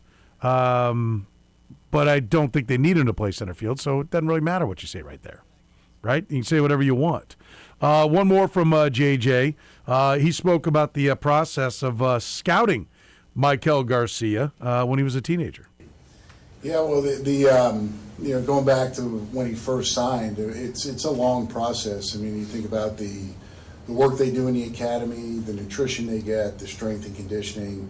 We do that with all of our players. You just don't know who's going to take to the weight and the strength. We knew there was going to be some weight gain, but the athleticism stood out with Michael. But it took some time, and then even when he was in Arizona and Burlington, I remember that's the first time I really saw Michael play a lot, and it was pretty evident that he was the most athletic guy on the field. You put those things together, you keep dreaming on things, and this is what our scouts do. And our scouts, it's a tough job in Latin America because we're watching players at 12 and 13 and 14 years old and trying to predict what they're going to look like at 25. So that's a very difficult thing to do. But when you look back on that, it's the way it's supposed to work. That's what this thing is. That's what this industry is about. That's what the Royals rely on. And when we do sign a player that's as talented as Michael and it all comes to fruition, you get a chance to have a really special player, which we have in this case. And why does the fearlessness matter so much? What do you mean by that, too? Yeah, there's no moment too big for him. I mean, watch him play. I mean, there's an aggression that he has. There's an expression on his face that tells you he's competing. We want that. We try to identify it. But until they play and they meet adversity and they're struggling, you find out they really have it. And in Michael's case, he's always had that. I kind of say this jokingly, but there's some guys you just don't want to meet up in the back alley because he's a tough dude. You know, that's the way he plays, and that's what we want on our field, and that's what winners do. They have that fearlessness. Listen, I'll reiterate what I've said about the contract since it came down, that I don't think this is a move that Dayton Moore makes. I think this is a move of believing in. I think Dayton Moore would have waited a year, been sure of what he got. Maybe I'm wrong. Maybe the fact that we're talking about a Latin player that's more willing to sign, maybe I should lean this more towards Salvi, who they got signed very early in Dayton Moore's regime. But I think this does show there's a bit of a leap of faith. He's had one really good offensive year, but he's really young. You know, I mean, he's not old by any stretch of the imagination. I think he's only a few months older than Bobby Witt Jr. So there is more certainty as far as his age. But, you know, I think there is a little bit of they're not giving him the same amount of money that they gave Bobby Witt Jr. But I think there is an element of like, okay, here's what our analytics say. Here's what the data is. We think this is going to be a good investment, so we're going to give him the money. Because I think the easy thing would have been to say, well, go ahead and run that back. Go ahead and prove it. And instead, they're jumping in now. Yeah, and correct me if I'm wrong, but they have bought out the years he was controlled and then some. Correct? Yes. Yeah. I don't think Dayton Moore probably doesn't do that. They reached a nice 3-year deal, buy out some arbitration years. Yeah. And that's it. Again, maybe we got the battery in backwards. Maybe he doesn't get it done with Bobby, but he does get this one done. Because he didn't get it done with Moustakas and Hosmer. Right. But then again, he didn't have John Sherman as owner. He had David Glass, and maybe we're looking at the wrong features. With John Sherman, maybe he gets Moose and Hosmer done, Lorenzo Cain done. Maybe this is more about John Sherman than it is anything else.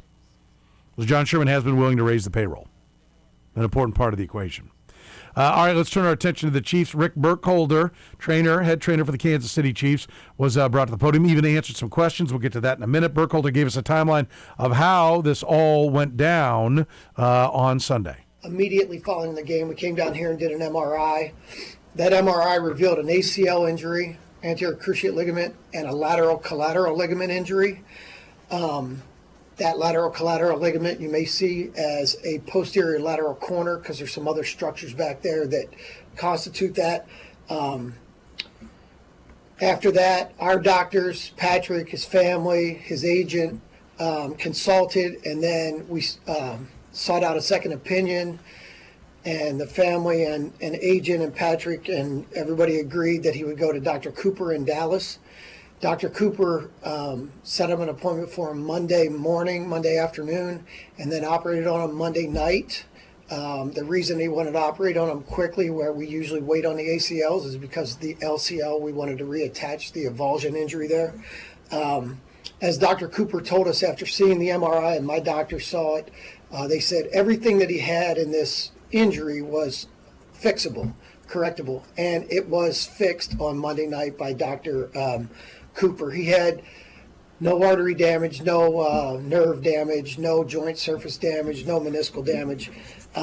He's already started rehab down in Dallas. He was there first thing Tuesday morning, and he'll do that through tomorrow, and then he'll be back here Friday. As you know, in the past with Patrick and his injuries, he attacks them and does very well, and he's in that mode right now. I've talked to him every day. I know Coach has too, and he's already on it. He'll return here Friday, and for the majority of the rehab, he'll do it with my staff, and in particular, Julie Freimeyer, who's done his dislocated patella, his toe injury, and his ankle injuries. Anybody have any questions? So you did know then that night that there was an LCL injury? Yes, yes. But we wanted to wait until they actually got into the need to disclose that it was that have them examined and everything to make sure that we had all the right nomenclature on that injury. Huh?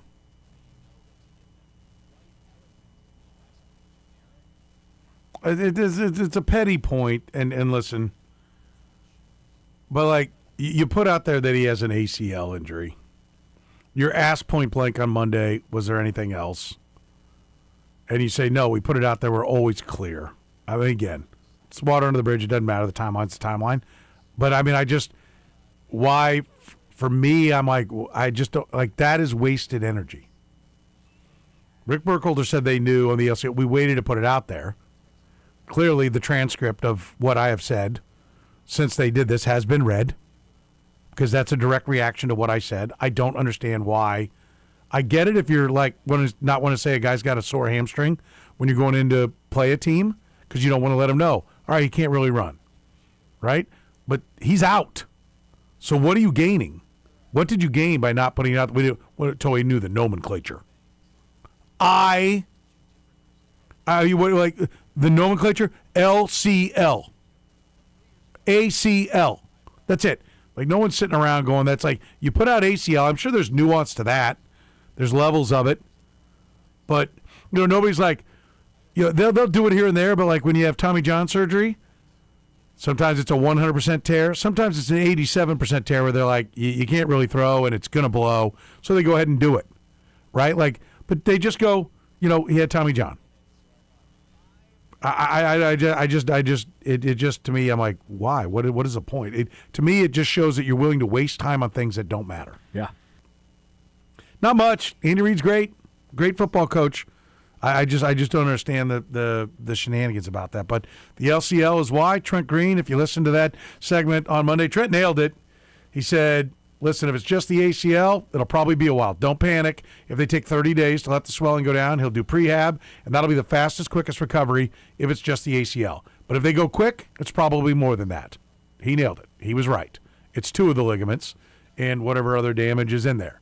They did still put a timeline on it. Burt Coulter was asked about what that would look like moving forward. Every player's different. Every sport's different. Every position's different. And with him, traditionally, he's gone after it so hard, and he's so in tune with what he does that he does it a little quicker. Ballpark on this thing is 9 months. Could be a month or 2 less, a month or 2 more. You never know what goes on, and everybody's designed differently biomechanically, and so you just have to go through it, and then he's got, position-specific things that he needs to do. So right now, I'll give you this, early on in the rehab phase, we're doing a lot to get his muscles firing, get the swelling down, and he's in a protective brace right now so that all that surgery heals in. Okay. Appreciate Burt Coulter being up there. He only took 3 or 4 questions, but I think it gave us a chance to get all the relevant information out there. So I think it's good that he was up there and answering the questions. Let's go to a little Andy Reid. Matt Derrick, who you hear every Tuesday here in the program, he asked Coach Reid if Patrick will be splitting time with his own training staff and the team staff, or how that rehab process will work. He's got a great relationship with Julie, and so I would imagine that would be the primary one. And then if he were to go to Dallas to visit or have a change of scenery for a minute, I think the majority of it will be done with Julie. She kind of takes care of him, and when he has different injuries or whatever, maintenance stuff. So I would presume he'd just be here the majority of the time, yeah. Is there a team policy on that? Like, you want them in the building or whatever they want? No, we can't kick him out of the building, so the guy's always here. That's how he is. So it's, but no, there's a whole union thing there too. So, yeah. I think, you hear trainer, and I want to be clear, I want to make sure, Julie, and how did Freimeyer, that's how she says her last name, and that is the young lady you see on the State Farm commercial with Meghan Trainor. Meghan Trainor's dancing with the brace. It's all about that brace. She is the one that fist bumps Patrick Mahomes. You'll see her on the sideline. She hands the water bottle to Patrick Mahomes and other players, but she's kind of there, like, take care of Pat first. She is a physical therapist. She is a physical trainer. And then he has his workout trainer, and I forget his name, and I apologize. Good follow on Twitter, by the way. Bobby Stroop. And Bobby Stroop is the one who trains him, like, to get ready. So I think there's, like, this feeling like, well, he's got his own trainer. Well, she is the physical trainer. She is the PT.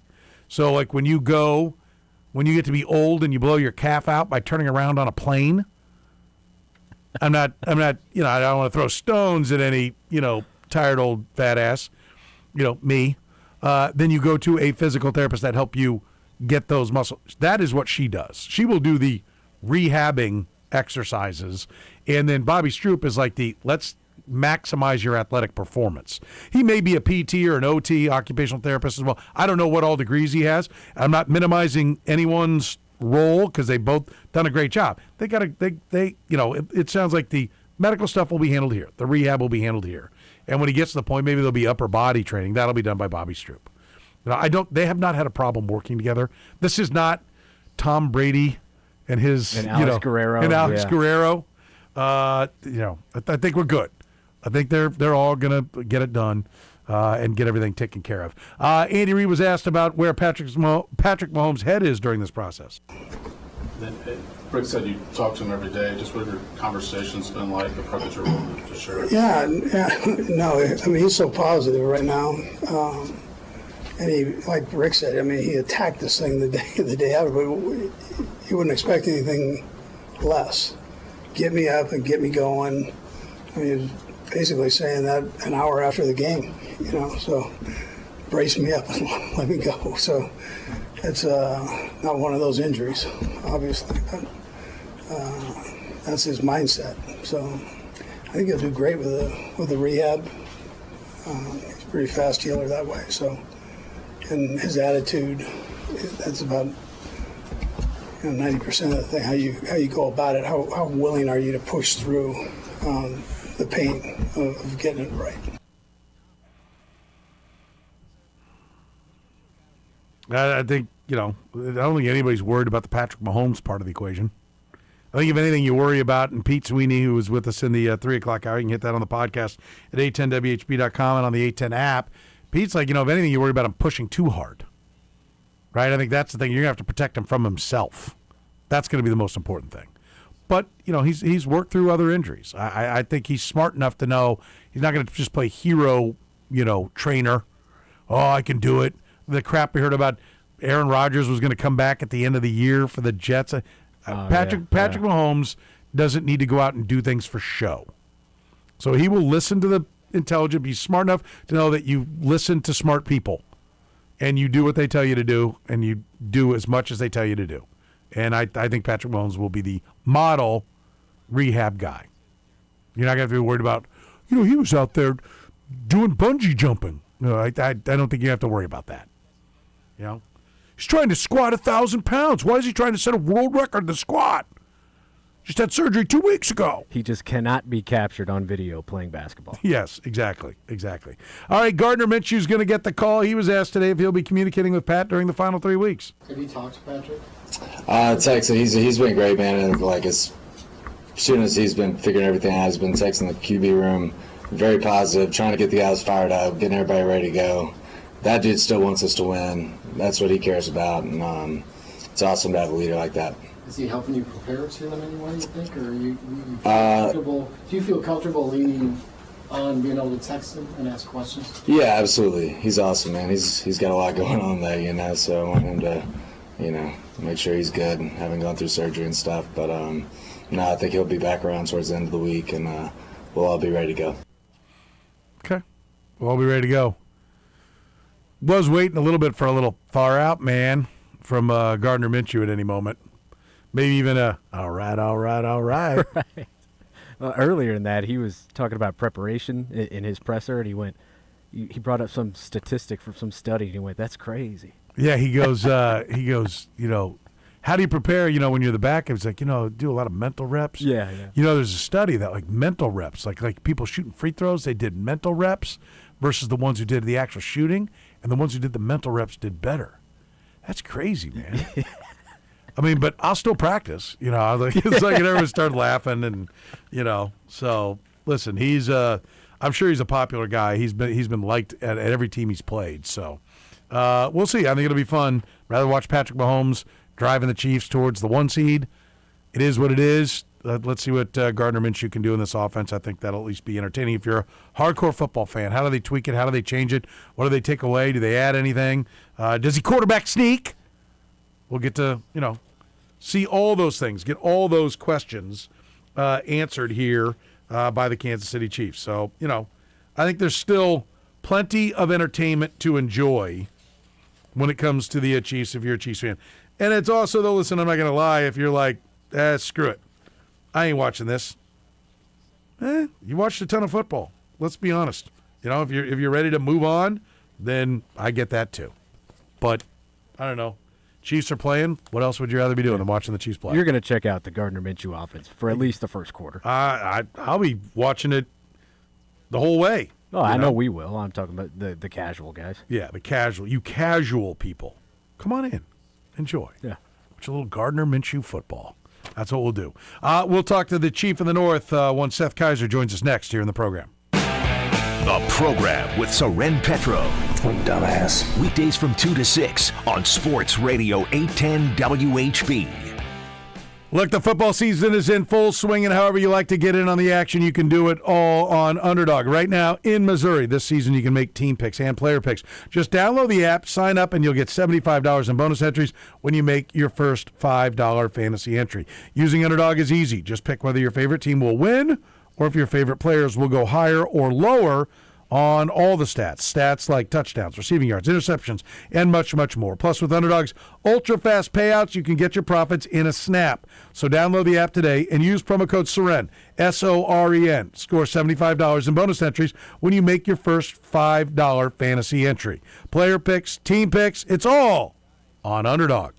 Must be 18 plus and present in Missouri. Terms apply. See assets.underdogfantasy.com/web/play and get terms _DFS_.html for details. Concerned with your play, call 1-800-GAMBLER or visit www.ncpgambling.org. Missouri, your moment is finally here because DraftKings Sportsbook, America's top-rated sportsbook app, is live. Now you can make every game even more exciting with same-game parlays, money lines, props, and more. All from your phone, all safe, secure, and easy to use. Missouri fans know game day, the tailgates, the noise, the passion. Now, with DraftKings Sportsbook, you can bring that same energy to every snap, every touchdown, every win. And right now, new Missouri customers can bet just $5 and get $300 in bonus bets instantly. Download the DraftKings Sportsbook app and use code 810WHB. New Missouri customers bet $5 and get $300 in bonus bets instantly. That's code 810WHB. The crown is yours in partnership with DraftKings Sportsbook. Gambling problem? Call 1-800-GAMBLER. 21 plus, physically present in Missouri. Eligibility and restrictions apply. Terms at DraftKings.com.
He's a pastor who likes the passing game, an attorney who enjoys play action more than class action. And he loves to watch Chiefs game tape for hours and hours and hours. He's Seth Kaiser of the Chief in the North newsletter on the program. Seth Kaiser's appearance on the program is brought to you by Timeout Consulting. Is your leadership playbook falling short? Timeout Consulting is the strategic partner for leaders who refuse to settle. They help you build a high-performance playbook designed to re-energize you and your team and lead your game-winning drive.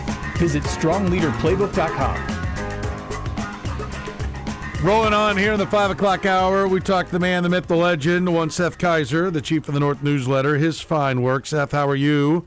I'm doing well. How about yourself? Doing well. Happy holidays to you. Merry Christmas and a Happy New Year, if I don't speak to you before then, first of all. And let's just talk about what your reaction is to this season. Now that we know it's not going any further, just overall, what's going to be your biggest takeaway?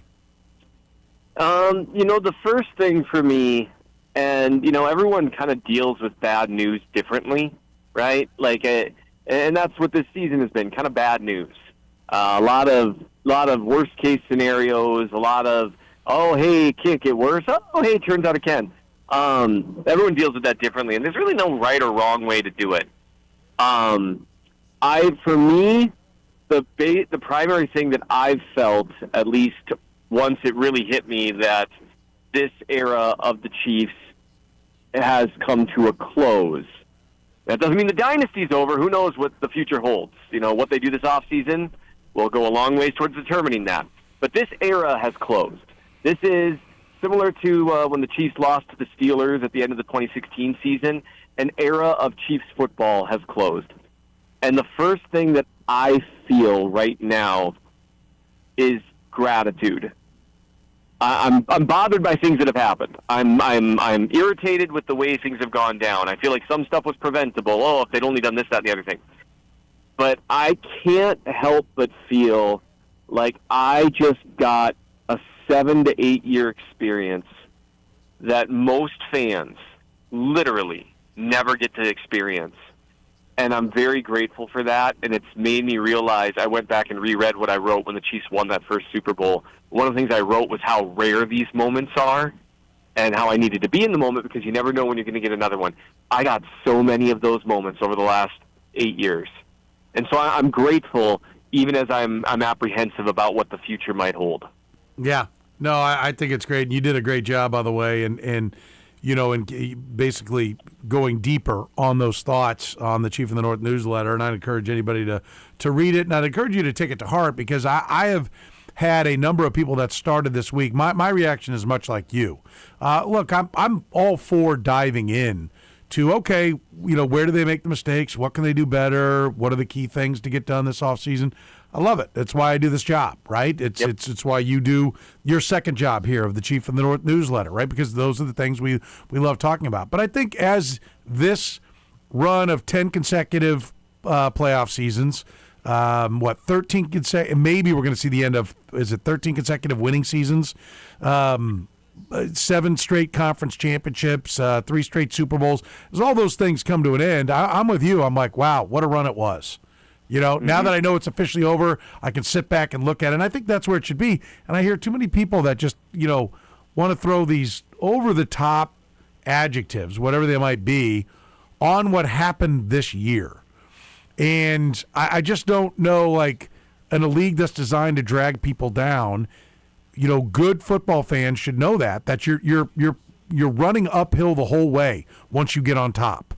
And to have stayed on top that long, there should be at least a moment of reflection like, well, nice job, boys. Nice job. Absolutely. We got to witness one of the 2 greatest 7-year runs in NFL history. And that's incredible. It's unbelievable. When I wrote about it, which that particular piece was unlocked because I want as many people that want to read it. But one of the things I did is I just went through the things I'll never forget about just playoff wins. And I won't list through them right now, but it takes a gigantic paragraph to go through the magical moments in 17 playoff wins we got to watch. when you look, the Chiefs won, I believe it was 107 games over that time frame, over a 7-year time frame. That's incredible. Yeah. It averages to almost 15 or a little over 15 wins a season when you include playoffs. It's crazy what we've got to witness. Now, and I get it, a lot of people love to talk about this stuff, and that's a big reason they love the sport, and they don't even know it.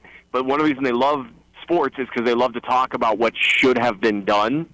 And so this is someone's cup of tea, that anger that comes with it, because it feels in some ways like it could have lasted even longer. And that's just a dangerous way to approach things, in my opinion. What could have been even better? Well, it wasn't, though. And so can't we just enjoy something that was great, even while, and this is where, as humans, we're bad at being two things. I always tell people this, everyone knows I'm a person of faith. I always say that humans, we're really bad at justice and mercy. Fortunately, not everyone in the universe works that way, but we're bad at being two things at once. Can't we be grateful and still, think about what's next? One doesn't have to come at the expense of the other. We can do both. And that's where I think the line can be found, where, let's talk about the things the Chiefs need to do moving forward, but it's totally okay to sit back and say, that was awesome. Yeah. And I think it's also along those lines, it's important to appreciate the fact that they did many, many, many more things right than they did wrong. So when you find the things that they did wrong, do not spend all your time shouting from the mountaintop, look, they did this thing wrong. Okay, because to me, you just look either ungrateful or foolish, because I don't know how, when that run ends, you can't be like, okay, yeah, you know what? I think this contract was a mistake, or they shouldn't have drafted this player, or whatever. But they largely did many more things right than they did wrong. And just appreciate that for a minute. And we will do that. And I hope everybody does that. You said that, it's just the end of this run. It doesn't mean it's the end of the dynasty.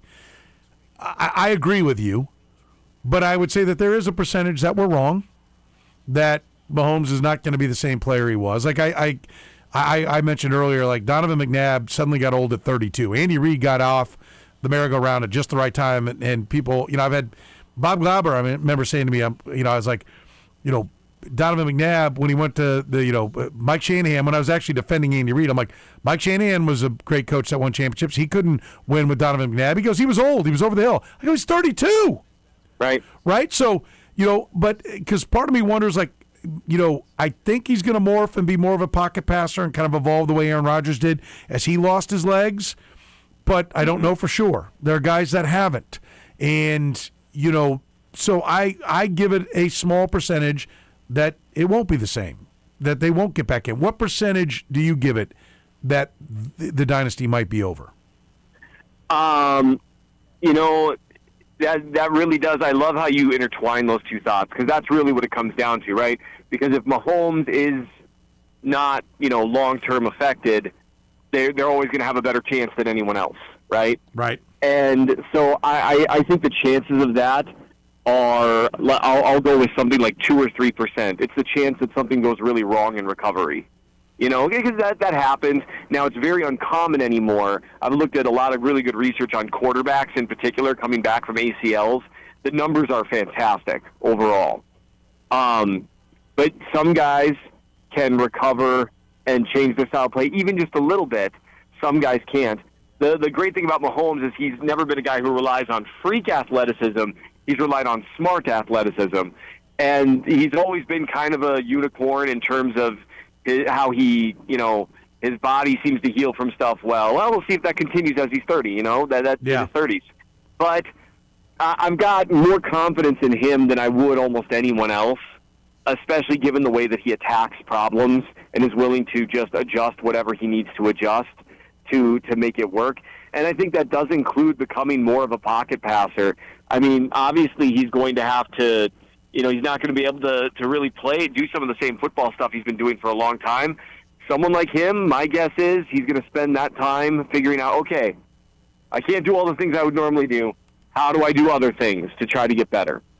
he is going to have to morph at some point, and maybe he will make a full recovery, and maybe the rehab will make him even stronger, and we will notice no athletic difference when he does come back, hopefully for week 1 of this next season. But at some point we will. At some point the legs will leave him.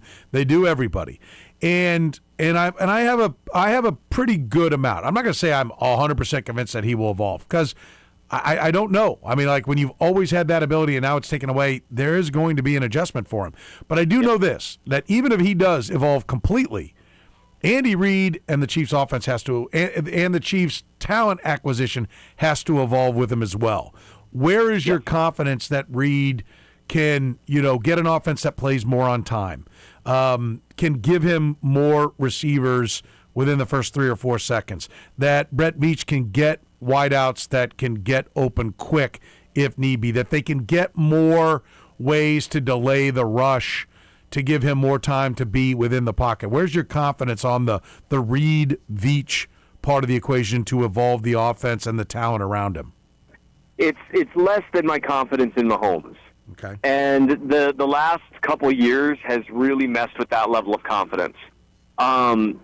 In part because, before that, what I would have done is I would have pointed to the way the offense evolved several times during the Andy Reid era. And that's one thing. People lately, it's going to be one of those things where I'm going to start, looking like I'm trying to zig where everyone else is zagging, because I've been talking about Reid's system and some of that stuff this year.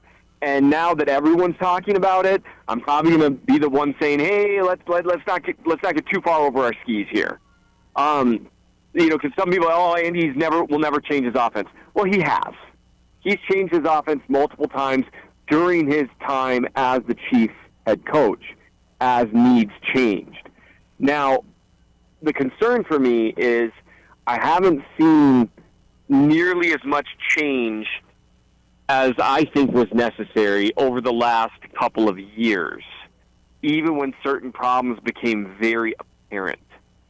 So that's concerning for me. Can you give me an example of one of those problems that didn't change? Sorry to interrupt you, but I love that point. Absolutely.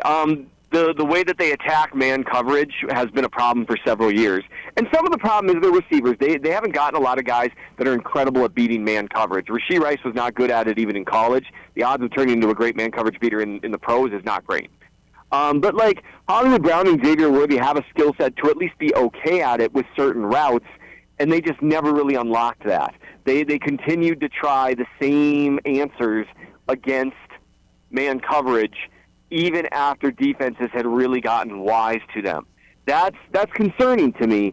They continued to try to beat certain things into the ground in terms of like the quick throw game stuff, even after it had stopped being so effective.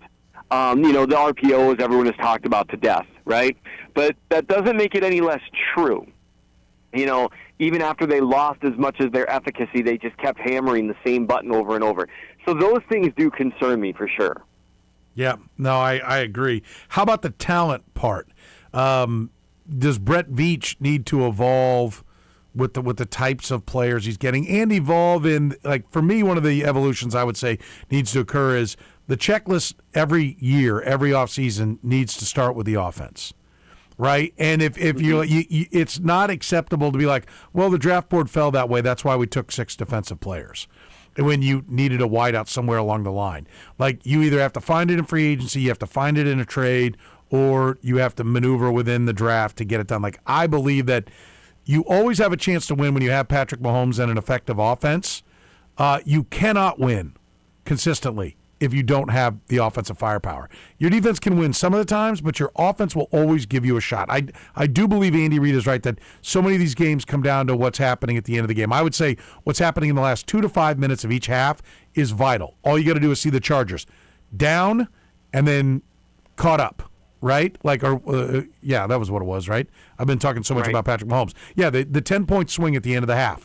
That's key. Like, those parts of it are key, and you do that with offense.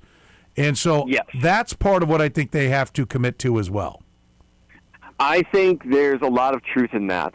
I do think that, they've done a better job than maybe on the surface. It's just tough. They did for a little while have all their offensive talent together this year, and it still was not as consistent as you'd want. And it's tough for me to say for sure whether that's more systemic than the talent level right now. Because it's easy to look at the guys in a vacuum and say, this should be better and more consistent. More consistent being the key, right? Because everyone wants to quote, in-depth stats. They're like, oh, no, they're actually good offense. Well, they got worse as the year went along. That is a sign of systemic stuff more so than talent stuff, in my opinion. Although, again, having a wide receiver who can do everything would be a big, big, big deal. I'm actually somewhat comfortable with in terms of if the offense is built out right. I think you can build a very, very, very good offense around Patrick Mahomes, this offensive line, and these receivers, provided it's called out to everyone's strengths and provided you're actually dialing up stuff that keeps defenses guessing. Yeah. And that's where what they have to get back to is being ahead of the curve on the defenses. And I think part of it is, too, recognizing, I think they've got to diversify their personnel, right? I mentioned, they can't play big boy football. They don't have the people for it. All their tight ends are Travis Kelce, diet Travis Kelce, and diet zero sugar Travis Kelce, right? There's no Darnell Washington? I forget what Washington, the Steelers tight end's first name is. Yep. There's no big physical, there's no Jason Dunn. There's no road grader tight end. There's no fullback whatsoever. When it's okay, you're going to play light in the box. You're going to put 6 in the box, and you're going to play nickel on us or dime on us all the time and dare us to run, then we're going to put big people on the field, and we're going to knock you down, and we're going to force you out of it. Their answer this year to everybody playing light was to just throw it further down the field. And it didn't work. What everybody else is doing is okay, you're going to put little people out there? Well, we're going to punch them in the mouth. And we're going to get you out of that. Then we're going to throw it over you. And they've got to diversify their talent because I don't think they could play opponent-specific schematic football this year. And I think even when they showed some signs that they could have, like when they had the entire offensive line healthy, they still made conscious choices not to. And so that's where I do think it's a little 6 1, half dozen of the other. Now, they haven't had a fullback, and that matters for sure. But, one thing, they could have punished teams for playing them light and not respecting the run just by running the ball with the horses that they got. They could have done that. Kareem Hunt, obviously, the running back room, that is an area where the talent has to improve. But they were able to run the ball efficiently against teams, and they still just wouldn't do it.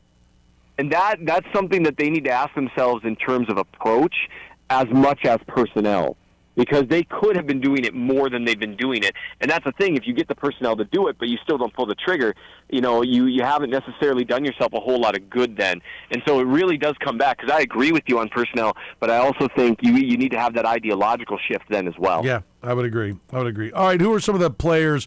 Andy Reid's we're already playing the young guys. Okay, Jaden Hicks gets a handful of snaps. But when I say play the youth, I say play them all the time, right? Now, Noah Williams gets on the field, sometimes for 6 snaps. Play him the whole game. Who are a couple of the guys that you really want to see them play more, to get a look at and have an understanding of what they've got for next year? Definitely Jaden Hicks. Definitely Brashard Smith. Definitely Noah Williams. I want to see more of Jared Wiley. I definitely want to see Jalen Royals play at all. Basically, your rookies and your second-year guys, Jeffrey Bassa, I want to see significantly more of him because, we just don't know what he looks like on the defense, and odds are he's going to have a pretty sizable role next year depending on what they decide to do with the linebacker room. And so those are guys, those first and second-year guys in particular, those are guys I want to see more from a young player perspective. And then, and this is not going to be a popular opinion, but I want to see Rashee Rice, assuming I know he entered concussion protocol, so this is health permitting. I want to see Rashee Rice play out the season. I want him to be treated like a wide receiver 1, even with Gardner Minshew, even with backup offensive linemen playing, whatever you got to do. I want to see what he does with the rest of this season because I think Rashee Rice has some stuff to prove within the offense in terms of, okay, are you a high-level but niche wide receiver 2, or can you be a wide receiver one? And that's a question we still haven't answered, and we're almost at the end of year 3. Yeah, no, I think that's a great point. We're talking to Seth Kaiser, the Chief in the North newsletter. Time for our Final Four. Seth, I'll begin you with this. Does Patrick Mahomes win another Super Bowl, yes or no? Yes. Didn't think that would take long. You'd lived up to my expectation. All right, do you have mistletoe up in your house? We do not. No mistletoe at the Kaiser household so far this year. I guess we'll find out if that changes. Okay. Chiefs at Titans. What's your prediction? You got a score and how you think the game will go? Man, I have absolutely no idea. I hope the Chiefs play competitively and improve their draft position. I love it. I can't wait to play that on our Central Bank pregame show this weekend. I have no idea. I hope they play competitively and improve their draft position, a.k.a. tank. Okay, I like that. Finally, real or fake, your Christmas tree. What do you got? We've got 3 fake Christmas trees in our house. 3 fake Christmas trees. I love it. That's great. Yeah. We were especially festive this year. I'm a big fan of the fake tree. I don't want to mess around with the sap and throwing it away and getting it home. So I'm all about the fake tree, and I love the fact that you put your foot on the floor and said, 1 tree, no, we'll have more.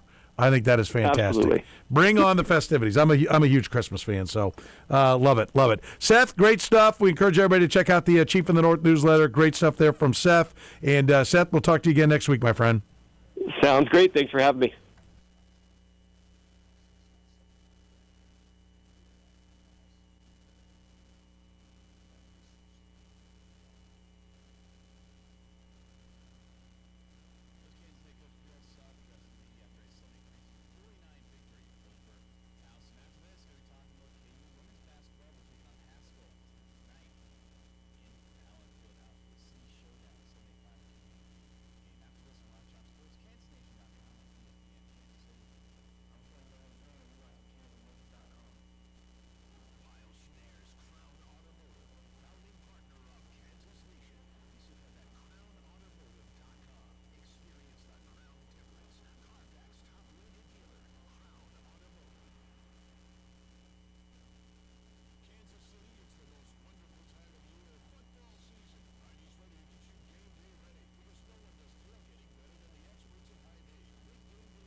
But first, which NFL quarterback has had the most dropped passes since 2023? Oh, is it Mahomes? Yep. Well, a little too easy. Number 2, Trevor Lawrence, 79. Number 3, Justin Herbert, 76. Mahomes is number 1 with 92. Wow. Yeah. The receivers have victimized them. Time to get better at that. Listen, we opened today. If you missed it in hour number 1, I was talking about the Royal Stadium having multiple suitors. The Northland still feels like they have a very, very competitive offer on the table for the Kansas City Royals. Kansas City, Missouri thinks they've got one down by the Crown Center area. Let me give you what else is going on in the world of stadiums. Here's Chicago, or should I say Indiana. In an open letter to the fans, Bears president and CEO Kevin Warren writes about a new stadium. Quote, in addition to Arlington Park, we need to expand our search and critically evaluate opportunities throughout the wider Chicagoland region, including Northwest Indiana. Now, if you haven't been to Chicago, it's not really that far out. It'd be like from downtown Chicago, it'd be the equivalent of a little past Olathe, maybe like Gardner, maybe going all the way to Gardner or a little bit beyond, but with more traffic to get there, right? So it's not that far to get to Indiana. There's a little tip of Indiana that touches up to the Great Lakes. So, number one, they haven't got anything, but I love the reactions from Bears fans. The blanking Titans are going to end up hosting a Super Bowl in their new dome before the Bears even break ground, aren't they? There's a couple of them from the Office Space. Like, what exactly would you say you do here? This guy says, someone tell him the fans deserve a new stadium in this lifetime. We want to enjoy it too, not just our kids. Another one about, what does this guy do now? Like they say, it's the same thing. Every couple of months we hear something. This is a guy who supposedly said a shovel would be in the ground in 25, and now they're expanding to Indiana. But my favorite reaction is from a Twitter account called Eberflus Survivor. And it's a picture of Matt Eberflus giving the kind of face, right? And he said, why the blank would we even consider Indiana?